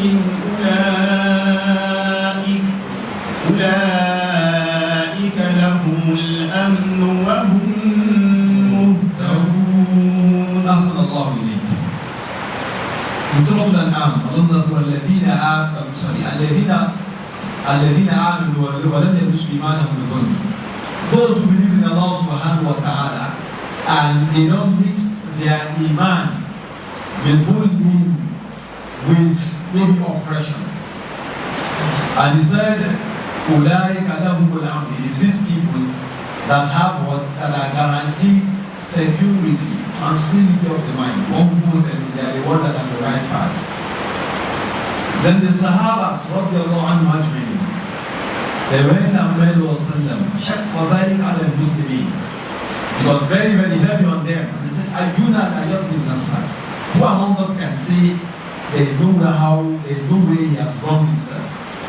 There will be one way or the other that we have wronged ourselves and not doing what we're supposed to do to the fullest, or not doing or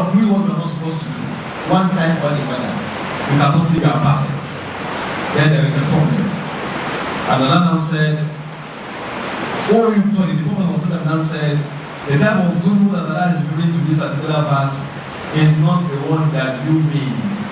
Salam tasma قول لقمان عليه السلام لابنه وهو يعظه يا بني لا تشرك بالله إن الشرك لظلم عظيم. Didn't you hear what Luqman said to his son when he was advising him? That do not what? Ascribe partner to Allah in worship. Ascribing partner to Allah in worship is the worst of wrongdoings that you can ever think of. The worst of all of them. It means the type of zulm that Allah is referring to in an arm is the one that Luqman actually meant in that particular advice that he was giving to his child. What did Allah say forward? ووصينا الإنسان بوالديه حملته أمه وهنا على وهن وفصاله في عامين أن اشكر لي ولوالديك إلي المصير وإن جاهداك على أن تشرك بي ما ليس لك به علم فلا تطعهما وصاحبهما في الدنيا معروفا واتبع سبيل من أناب إلي ثم إلي مرجعكم فأنبئكم بما كنتم تعملون. أحسن الله إليك. Allah وصل الإنسان بوالديه. Indeed, Allah subhanahu wa ta'ala has given it in form of instruction or advice for everybody to be very, very obedient, to be very, very good, virtuous towards his parents. And he said, the mother has carried him in all forms of hardship and difficulties, tribulations. And he said, within 2 years, the mother carried breastfeeding him, caring for him, and this should be what they were today. And such a person to give thanks to him and also his parents. This was the same thing that Nabi Sulaiman alayhi salatu wasalam did when he was coming to Surah Al-Naml, and Allah said Sulaiman was coming, and while many of the Tafsir said he was leaving Palestine for Makkah, that is the album leaving Palestine for Makkah, with his hosts of subjects that were under him, or Sulaiman. Those Jews were from all creatures, from all walks of life. And he was coming, and Allah said they now met a particular creature of Allah, an ant. And the ant said, قالت نملة يا أيها النمل ادخلوا مساكنكم لا يحطمنكم سليمان وجنوده وهم لا يشعرون. فتبسم ضاحكا من قولها وقال رب أوزعني أن أشكر نعمتك التي أنعمت علي وعلى والدي وأن أعمل صالحا ترضاه وأدخلني برحمتك في عبادك الصالحين. Nabi Sulaiman alayhi salatu wasalam, when that ant mentioned to the rest of the ants that you should enter into your pit so that Sulaiman will not mash you, Sulaiman and his host of soldiers will not mash you and they will not know. But from the mu'jizat in the Arabiya that Allah has always given to prophets, nobody had this statement of the ant, but Nabi Sulaiman had. And فتبسم ضاحكا من قولها, فتبسم, and he smiled. He could not hold it as smiling, but ضاحكا, it also was extended word, laughing. And there are 3 types of this. We have al-qahqara, we have tabassum, and we also have al-dhahk. Even when many of the scholars say there is difference between al-tabassum and al-dhahk. Difference between what tabassum and dhahk. Tabassum is just when it's smiling, very, very good. It's smiling like that, you just go of anything. And this does not spoil salah. You should smile, you is talking about violence and you smile, even in prayer, it will not spoil the salah. But Allah will talk about this will what? Spoil the prayers. When the Suleiman heard what this particular ant said to the rest of the ants, he just smiled and like that also laughed again. Why did he smile and laugh? He was happy that an ant the co-ant from destruction. Just as I said, there was an ant that is not a human being, who should have lower sense, is telling the rest ants that you enter into your pit so that they don't get destroyed. Let alone the father of the family. Let alone the mother of the family. Why can't we do this to save our children from the hell of Allah? And if you look at the ayah of Allah said, God let them let you. Not God let them let you.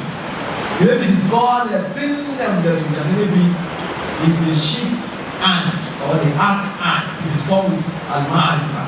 And if Allah was maybe a dignified ant or one of those ants, the one that is saying that they are king. You know, in the ant kingdom also they have kings.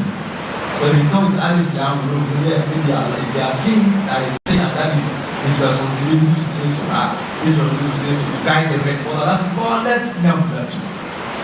And even if it gets with now again, now we're both up. That is the king cannot have that one, should not be called them, should not be called them, so with the town of the book up and coming as Nakira, there are signs that there it is just a normal ant among those ants that is telling the rest ant to enter into the place.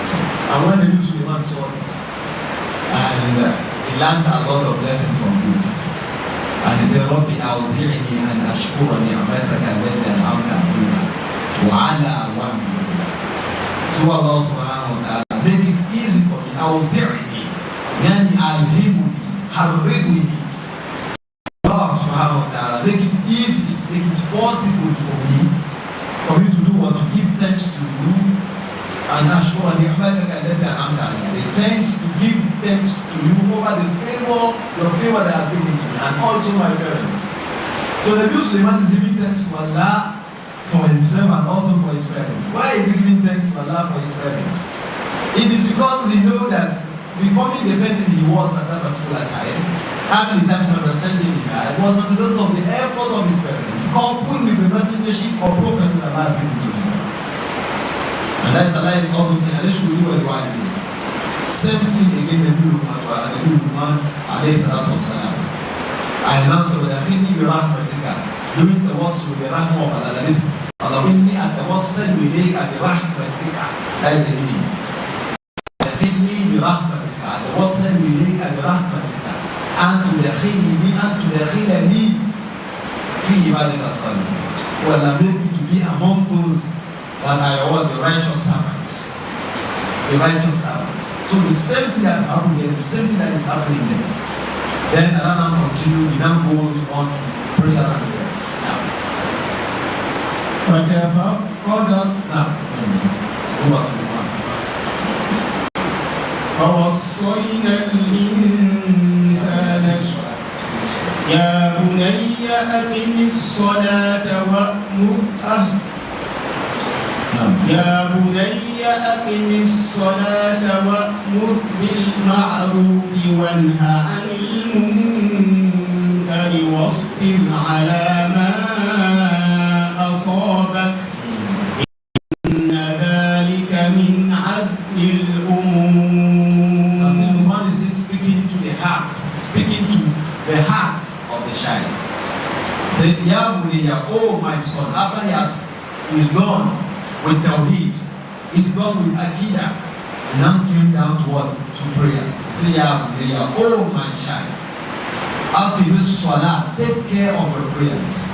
Do you know if the father should wake up his child at night and he says, I want to tell you something very important, and the only thing he told the child was, don't play with prayers, don't play with your 5 daily prayer, don't play with them. That's what I want to tell you, and go back to sleep. The child will take it very important. Very important. Ya Bunayya, aqim as-salah. Do not play deal with your prayers. وَأْمُرْ بِالْمَعْرُوفِ. And also try to tell people to do good deeds. Will not just be myself alone, don't be selfish. You are praying as you are going for prayers. Also invite your friends while you are going to pray that please let's go and pray. If you are doing any good thing, try to encourage those others around you to do that good thing with you. وَأْمُرْ بِالْمَعْرُوفِ وَانْهَ عَنِ الْمُنكَرِ. And try to discourage people from doing evil. People around you should not be what evil doers. Try to discourage them from doing any evil in which they are suffering. This should be your part. وَاصْبِرْ عَلَى مَا أَصَابَكَ. Speaking to the heart, speaking to the mind of the child. Say, and you should be what? Patient with Allah over anything that happens to you. الصبر أصلية على ثلاثة وجوه. Sabr originally are on three things. Number one is what? Al-Ta'a. Second, Al-Adha. Third, Al-Adha. Then the third is what? Is Allah. Sorry. الصبر على الطاعة. الصبر على ترك المعاصي. والصبر على الأذى. You should have patience. Try to keep yourself to following Allah. It comes with a lot of patience. There is a great deal of patience in following Allah. It's not easy. And at the same time, again, to leave what Allah doesn't want you to do. To leave zina, to leave intoxicants, to leave falsehood, falsification, to leave betraying promises, to leave shortchanging people, to leave corruption. It's not easy. You need patience to do this. And also to be patient with Allah on whatever condition you find yourself, either bad or good.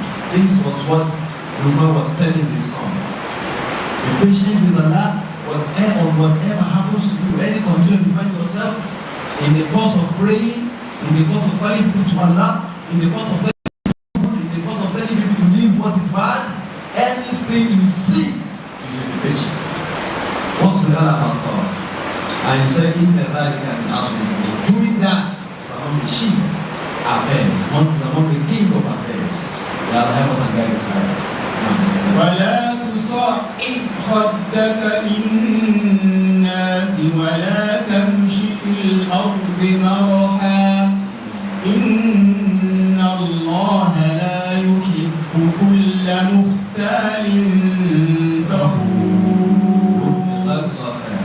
ولا تصعد خدك للناس. Do not continue to frown your face. That is just interpretation. Don't frown your face for people all the time. All the time you see your eye, your face is frown.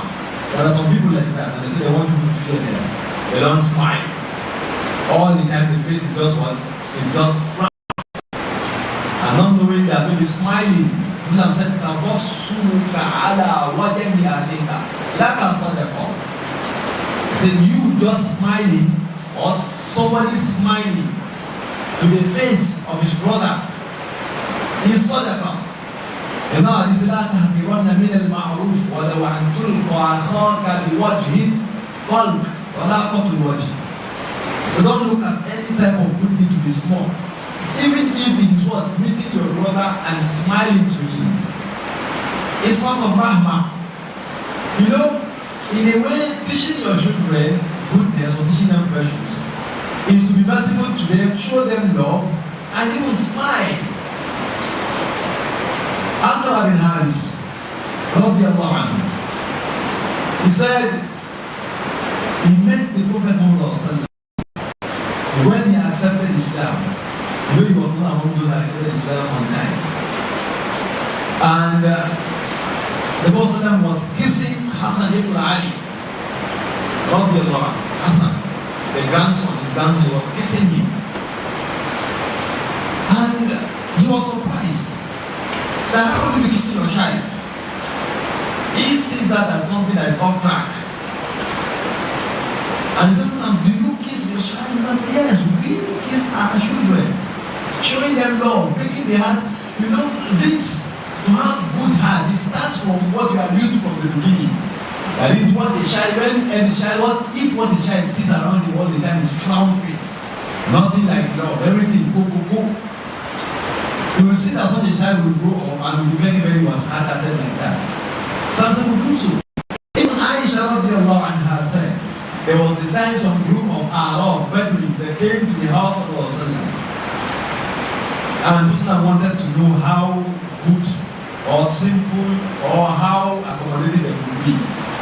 And he asked them this question. He said, do you kiss your children? Do you kiss your children? And the third day also asked us back. You know, Arab, there are somehow many weeks. I just go before when they have come.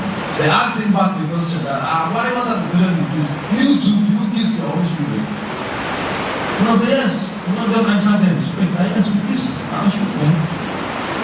And now they are following. We kiss our children. And I said, Wallahi, now the man of God in Abuja, we don't do that. And it's a small children, we don't do that. And I'm saying, وَأَمْلِهُ مَنْ قَدْ نَزَعَ اللَّهُ رَحْمَةً بِقَلْبِهِ. Or وَأَمْلِهُ مَنْ قَدْ نَزَعَ اللَّهُ رَحْمَةً بِقُلُوبِهِ. الَّذِينَ قَدْ نَزَعَ اللَّهُ رَحْمَةً بِقُلُوبِهِ. So what can I do for a group of people that Allah has both mercy on their heart? It means it's part of mercy to do that. وَمَا أَرْسَلْنَاكَ إِلَّا رَحْمَةً لِلْعَالَمِينَ. Yet among his name is Nabiyyur Rahmah. Nabiyyur Rahmah, the Prophet of mercy. So this should be around us, should be among us. Let's teach our children the same thing. وَلَا تُصَعِّرْ خَدَّكَ لِلنَّاسِ. Do not be hard-hearted, do not be wicked, do not frown your face all the time. Everything about you is hard. No. لا يغفر من لا يغفر لا يغفر. That's what the Lord said. من لا يغفر لا يغفر. Whoever does not forgive, Allah does not forgive you. If you want that you don't forgive, once you say no, that is no forever and ever. Nothing can make you to forgive. For such a person, Allah too will not what? Will not forgive him. So Allah subhanahu wa ta'ala is simple. They are accommodating, but they tolerant to some extent to people.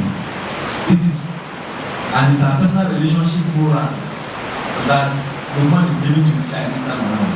First of all, he told him about tawhid, he told him about prayers, then now shifted what? Al-Mu'amala bin his relationship with him tried to be a good one. And not to attempt to get out of the matter.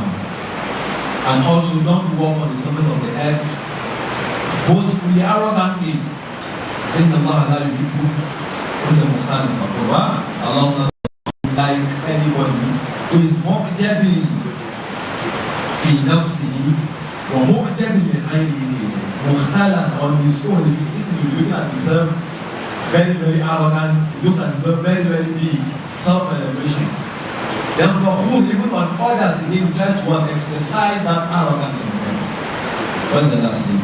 وَقَصِدْ فِي مَشْيِكَ وَاغْضُضْ مِنْ صَوْتِكَ إِنَّ أَنكَرَ الْأَصْوَاتِ لَصَوْتُ الْحَمِيرِ. Now say another two things again that are very, very important. He said, وَقَصِدْ فِي مَشْيِكَ. You should try to make sure you are in between in the way you walk. You should be moderate the way you walk.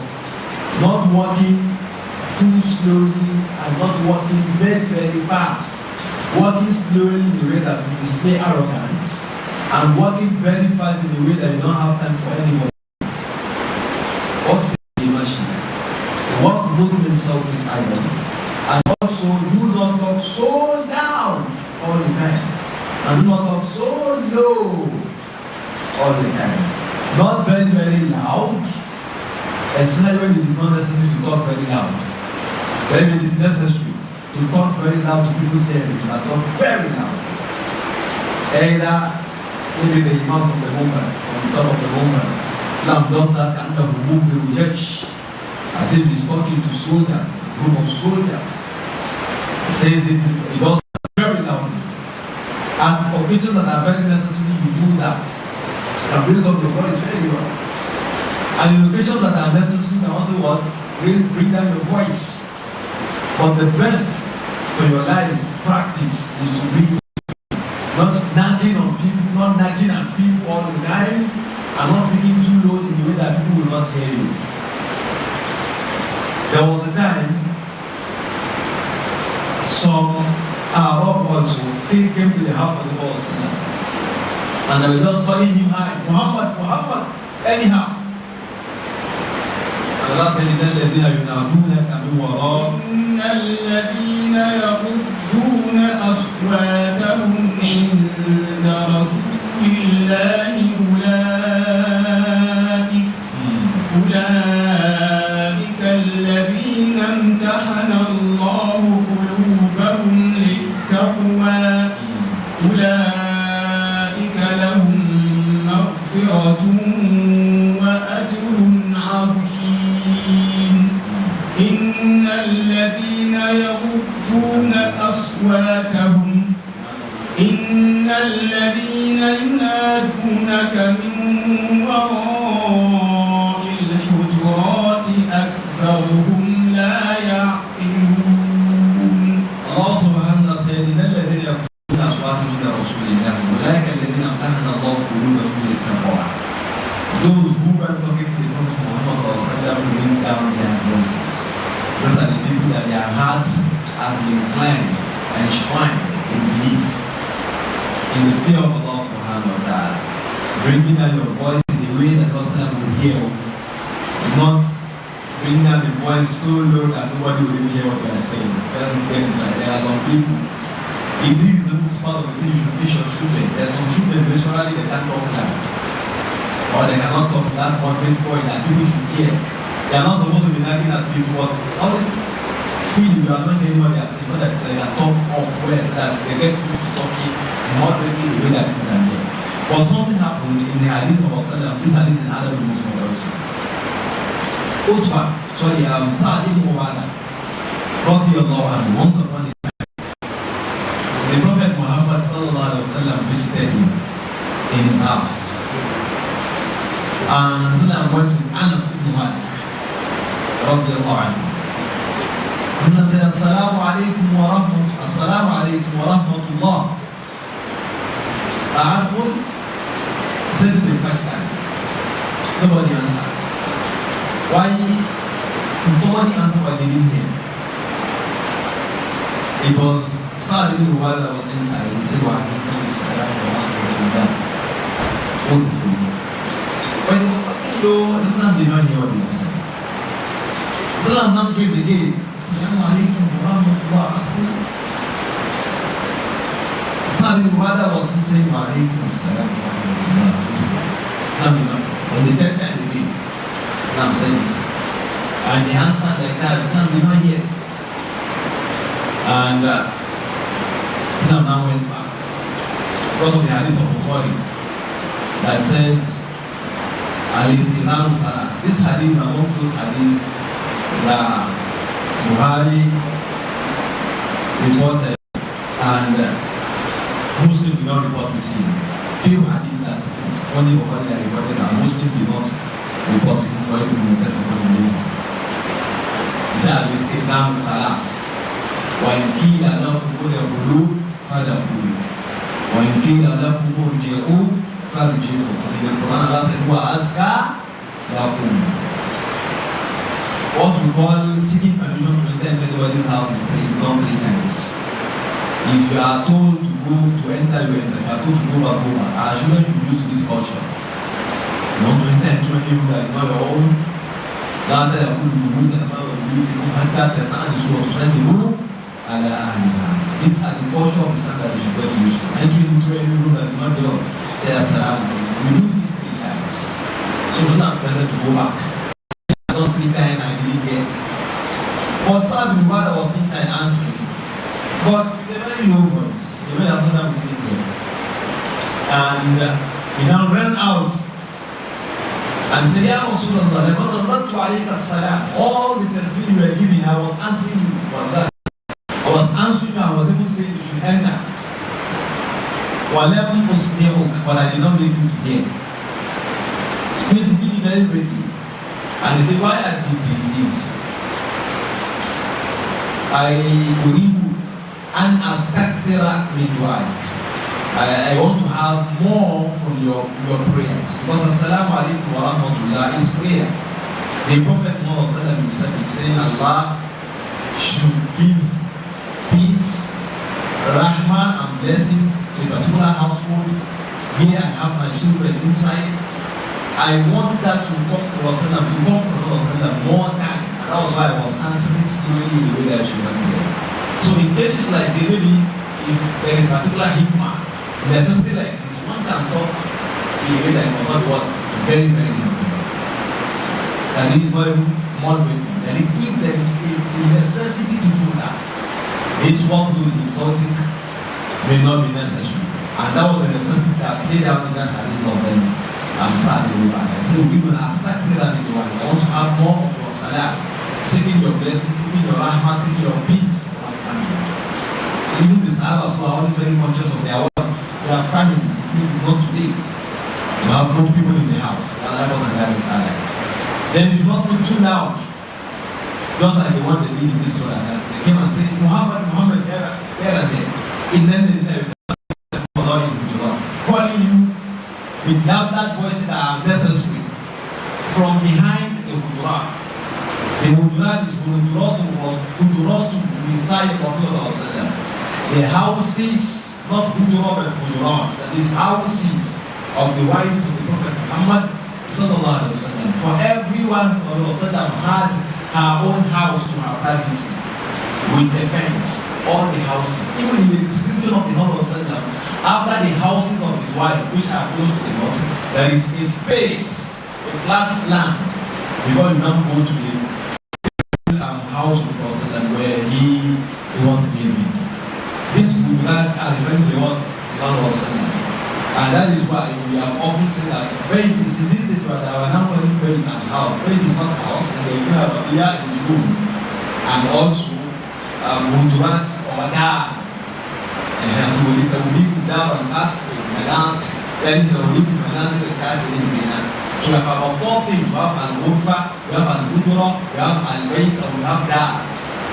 And Ulfa simply means an upstairs, not even a room that we call it this is Arabia. Door of food before the door of food over here. Home field will fight the animal. All the summer, a whole fight that we must over here.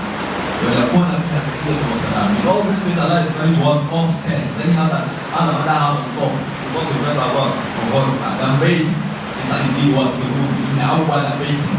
Go there and it's a room. The Abba is not a house, but what? The room. Even we say that in Kaaba, not the present Kaaba. The other one on the other side. Then Hudurat can also refer to what? House. Even the house of the Kaaba, we call it Hudurat.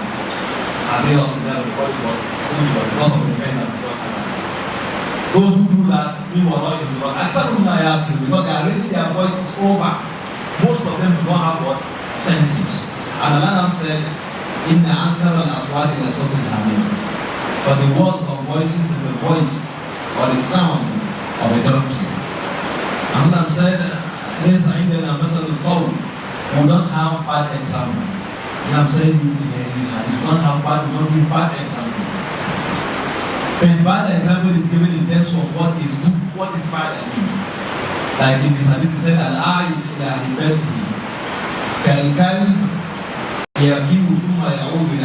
somebody who gives you something and not that to that and back again. Somebody is like a dog who after committing comes back to his room again to back it again. Or when I was talking about the kafirun in the Quran, it says about the look, in tahmil alayhi yalhaq, out of who yalhaq. Sa'a mathalu alladhina kadzabu bi ayatina wa anfusahum kanu yadhlimun. God help us and guide us. So these are the instances of where Allah has started example. But those examples will be of a particular animal that is into such a bad habit. And they use that animal to exemplify that bad habit that they say we should leave it. So it means the habit that shouts like that, and the shout is always unusual. And what I'm saying is that if you hear the crow of a cock, first Allah pray to Allah for witness. He said, وَإِذَا سَمِعْتُمْ نَهِيقَ الْحِمَارِ نَهِيقَ الْحَمِيرِ if you hear the neigh of a donkey, فَتَعَوَّذْ بِاللَّهِ seek Allah's refuge. فَإِنَّهَا رَأَتِ الشَّيْطَانِ or فَإِنَّهُ رَأَ الشَّيْطَانِ for dick, فَإِنَّهُ رَأَ مَلَائِكَةً for the cock when it sees the angel or it saw the angel. But if it is what? If it is the donkey, what he saw before he see him talking or making that sound is the what? Is the shaitan. Very briefly, as our time is far on of us, is what did I mention to Abdullah bin Abbas say, Ya Ghulam, ifadillah, Ya Fawqa, ifadillah, yadib tujar, ta'arraf ila Allah wa khayya arifka fi jidda, wa'alam anna al-nasra ma'a as-sabr, wa'alam anna al-nasra ma'a as-sabr, wal-farj ma'a al-karb, وأن مع العسر يسرا. This is a very common hadith. We all look at that hadith. It was an advice was sent up to Abdullah bin Abbas radiallahu anhu. And in this very contemporary of ours, what we should be very, very concerned about that are impediments of our children in growing to become the righteous we wanted to become is what they see the social media, what they see on the social media, what they see on this mobile phone. Your child is already in the world that you have not been to. You will be seeing him all around you. The daughter will see him all around. You see her all around you all the time in your house. But she is somewhere. The mind is somewhere. If you give her any activity to do, she does it one day because her mind is somewhere. She wants to be like somebody. How do we do? What do we do to cut this? We need to make their knowledge of Islam very, very firm. Talking to them about Allah all the time. If a family can make this a practice, even though you once in a month or twice in a month, invite a scholar to your house to come and preach to your family. This is something that is it's not a big deal. Invite the man to come and preach to your family, even though just once in a month. Choose a particular topic that you know that yes, the way you are seeing them is like they are ready. Choose that topic for that man to come and discuss it with them. The next month again, you choose another thing. But what can actually be a bridge, what can bring somebody back to Allah all the time is hearing the word of Allah. Hearing the word of Allah is what can always bring the mind back. Because there is no any other thing. But if they see that yes, that the attack is important to this, they to attack important to it, they will always want to learn from us. So be very, very careful. Everything you do in their presence, that time as from 1 year onward, be very careful in the presence of the child. That is why we see that if a child is his own simple or maybe his own shoe, the guy you want to put on the one of his father, you want to put on the cap that his father always puts on, even when he has his own. Because they see that there is something in that one. So if that is always doing like this, I should be doing so. If there is something good in it, we should be very, very careful whatever we do in our presence. But they are what actually copying those things. And that's what we know in this program. It starts from what? From childhood. They will help us and let us the best of children. They allow us to make us the best of parents. سبحانك اللهم وبحمدك أشهد أن لا إله إلا أنت أستغفرك وأتوب إليك. والسلام عليكم ورحمة الله وبركاته. وعليكم السلام ورحمة الله وبركاته. التكبير. الحمد لله رب العالمين. Our lecturer has done justice to the topic. He's going to take us around, right from the words of Allah, going down where inshallah the hadith of Prophet Muhammad sallallahu alaihi wasallam, the significance of the children's upbringing and in an Islamic way, using the epic and then the guidance of Quran and Sunnah of Prophet Muhammad sallallahu alaihi wasallam. May Allah subhanahu wa ta'ala make it more beneficial to all of us. For him, may Allah subhanahu wa ta'ala reward him abundantly and also reward every single one of us abundantly. The best of rewards we need on the day of Qiyamah is Al-Jannatul Firdaus. May Allah allocate permanent peace to all of us in Al-Jannatul Firdaus. Ameen. We have questions, inshallah Kareem. We'll take them, and inshallah Kareem, mindful of time of as-salah. Number one, Assalamu alaikum ya Sheikh. Today is full of evils and societal vices which invariably impact negatively on the lives of our children. How do we prevent our children from being victims of such anomaly that will take them away from being virtuous children?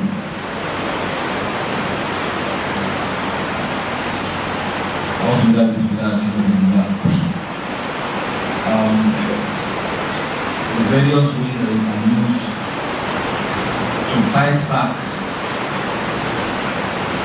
That is the fight that is coming from the society on your children, not to get them the way you want to get them. can follow these steps. Number one is take their quest for Islamic learning very, very important. Try to build that quest in them. They should see you attaching importance to anything religious. If it is only when they get A in English or they get A in mathematics and they get gifts. And even if they memorize maybe a surah of the Quran, no gifts is attracted for that. You will not see them attaching importance to that which they don't get gifts for. That is number one. Make it very important, appear important to them. Second thing is, there are a lot of little books of the Lord books that talk about the Lord get those books. Or books that are talking about stories of the Prophet, stories of the Sahaba. Get those stories. Get those books that have those stories.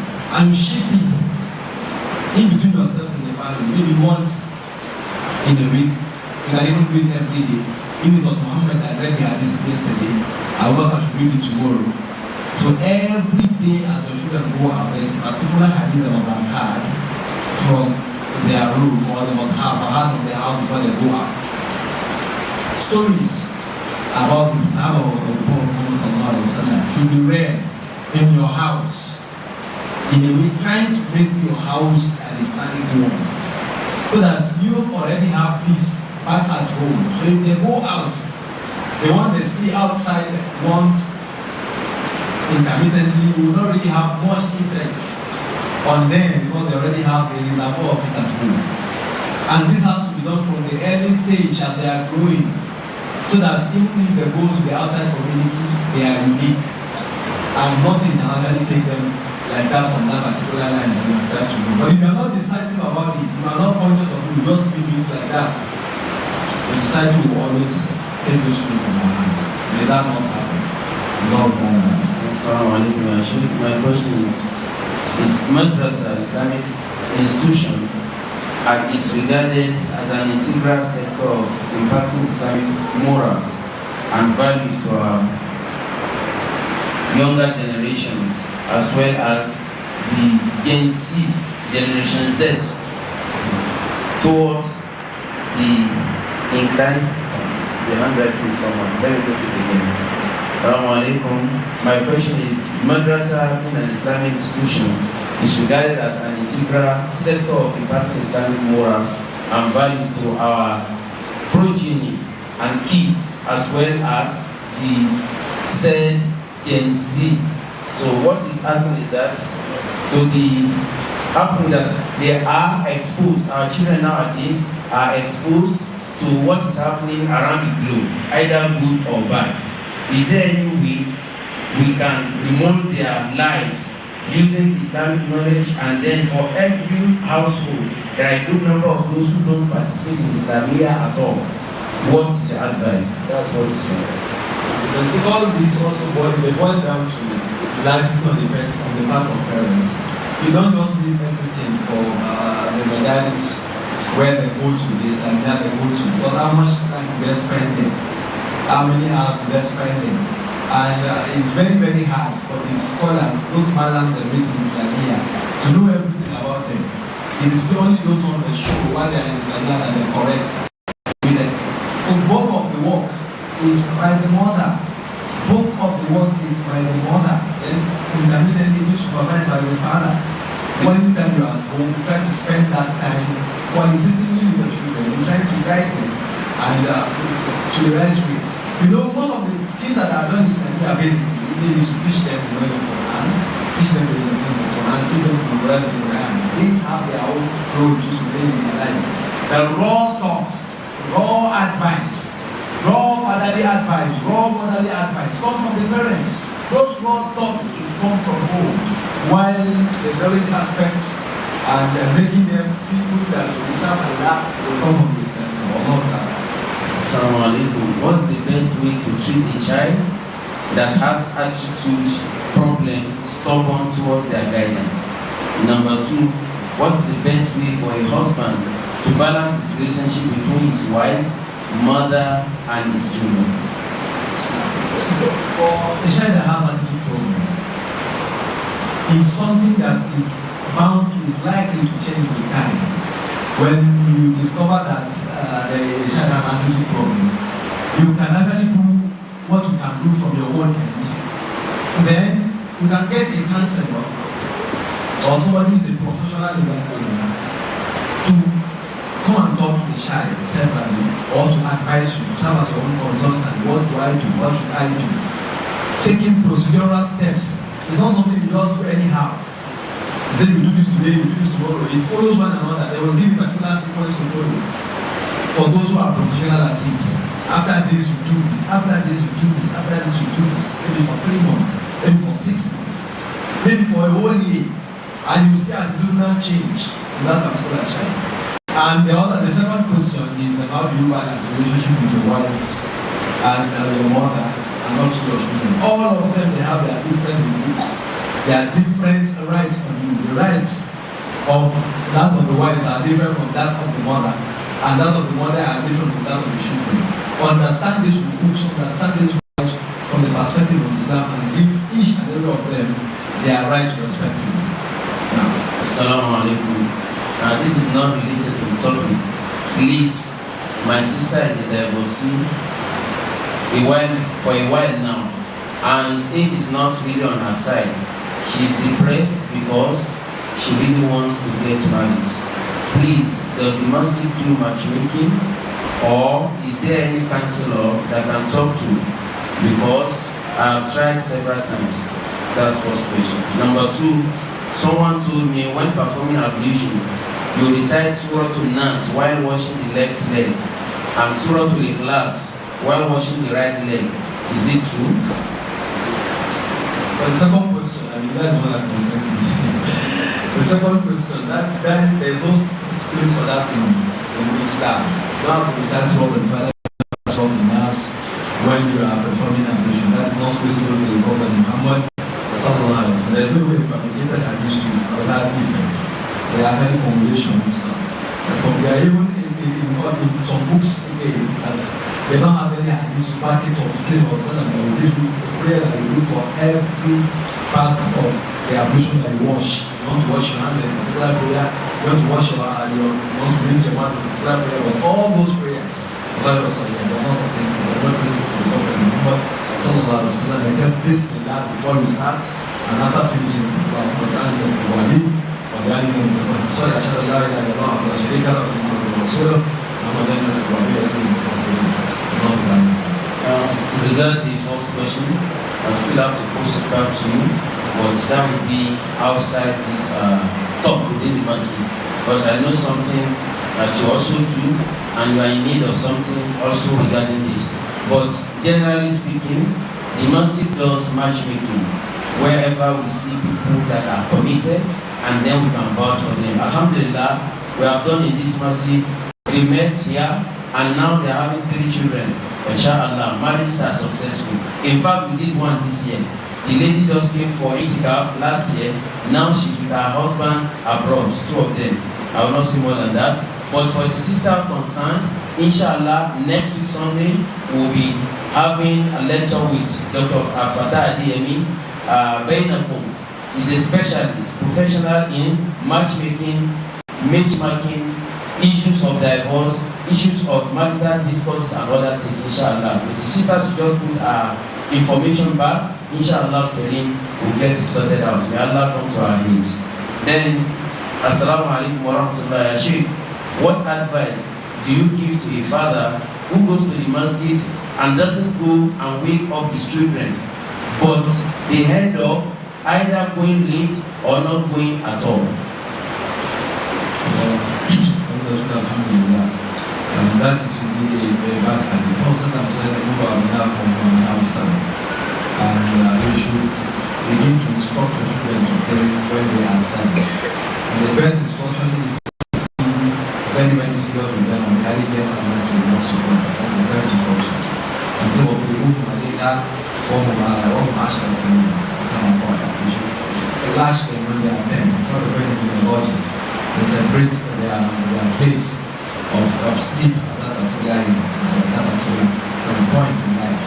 So, first a father it's highly encouraged to begin to go to mosque or come to the mosque with his children, and he should not leave them behind. For indeed, Antara and the Muslim, you are indeed a shepherd. You will be asked on how you will guide those shepherds, you will guide those flocks that Allah has given to you to the way of Allah. For sure, like your flocks, but I will ask you, how do you guide them? And part of guiding them, you should make sure they go to the when they go, and all they should go with you when they go to that mosque. Assalamu alaikum wa rahmatullahi wa barakatuh.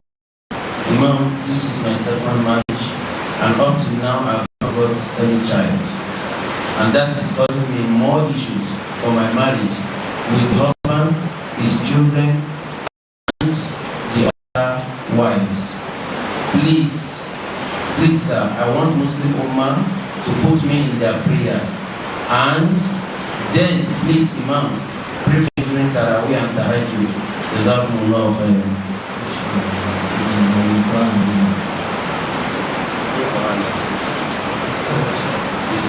Pray for MashaAllah. Another one, assalamu alaikum.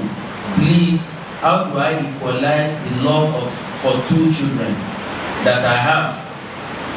How do I equalize the love for two children that have different character? The other one is simple in everything, while the other is opposite.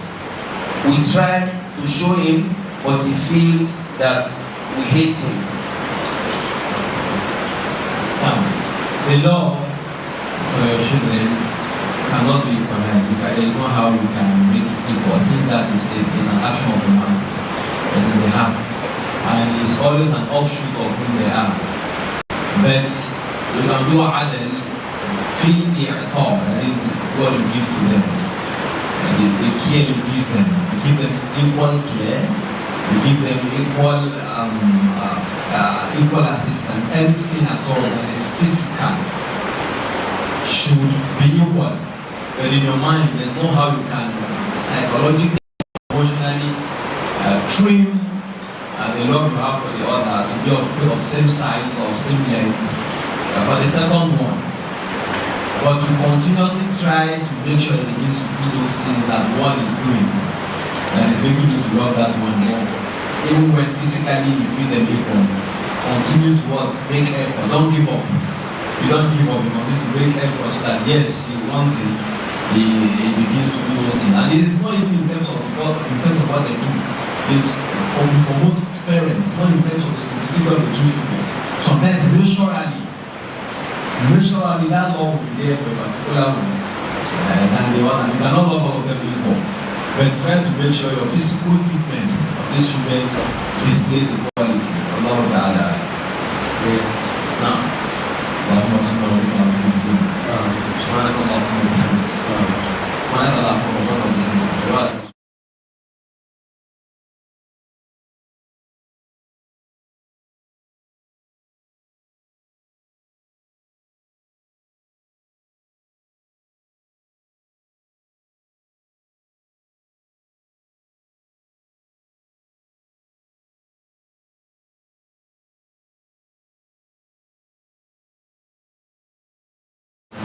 اللهم أنت أعرف بهذه أعمالك من بعد. آمين. اللهم أرحمها بالبنين والبنات. آمين. آمين for our sister. آمين. اللهم أرحمها بالبنين والبنات. آمين. اللهم أرحمها بالبنين والبنات. آمين. واجعلهم قرة عين لك. اللهم لا تجعلها فردا عن فردا. آمين. اللهم لا تجعلها فردا عن فردا. آمين. حملها. اللهم حملها. حملها بنية طيبة. إنك السميع الدعاء.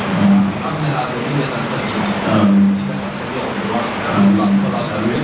all other sisters حرمها على بعد وكذلك النساء يعني أخواتهم الذين يقولون فزوجهم زوج حسن واشهد حافظ القرآن الله الذي يحبه ويحبه يعلم وعلى هذا الطالب سبحان ربك رب العزة عما يصفون وسلام على المرسلين الحمد لله رب العالمين. آمين. الحمد لله رب العالمين. جزاكم الله خيرا. Now, without further procrastination, we've come to the end of today's lecture. We ask Allah subhanahu wa ta'ala to make it hujjah for the guest speaker, all the listeners on the day of Qiyamah. May Allah make it, inshallah, a welcome package for Adana to Firdaus. Now is the turn of the chairman of the Muslim community, Cited Estates Jama'ah.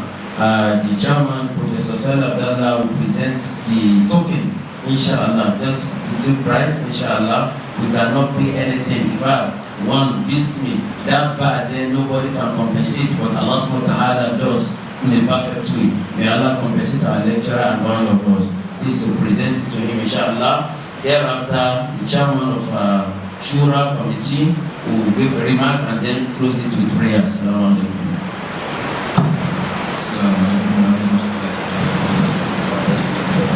From the Muslim Ummah of Saudi, first of all, say thank you very much for coming and delivering to being our friend. Yes, last year you were here, this year you are here. We thank you for the sharing of your knowledge. May Allah continue to enjoy your knowledge. Jazakumullah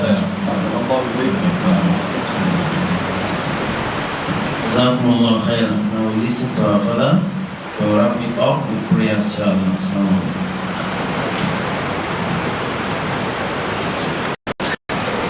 We can only thank Allah for the wonderful outing today.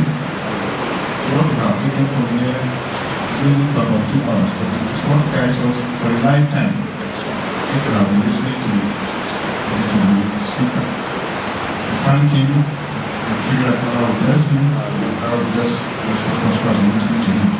We pray that we have seen the life of Allah, and we pray that we have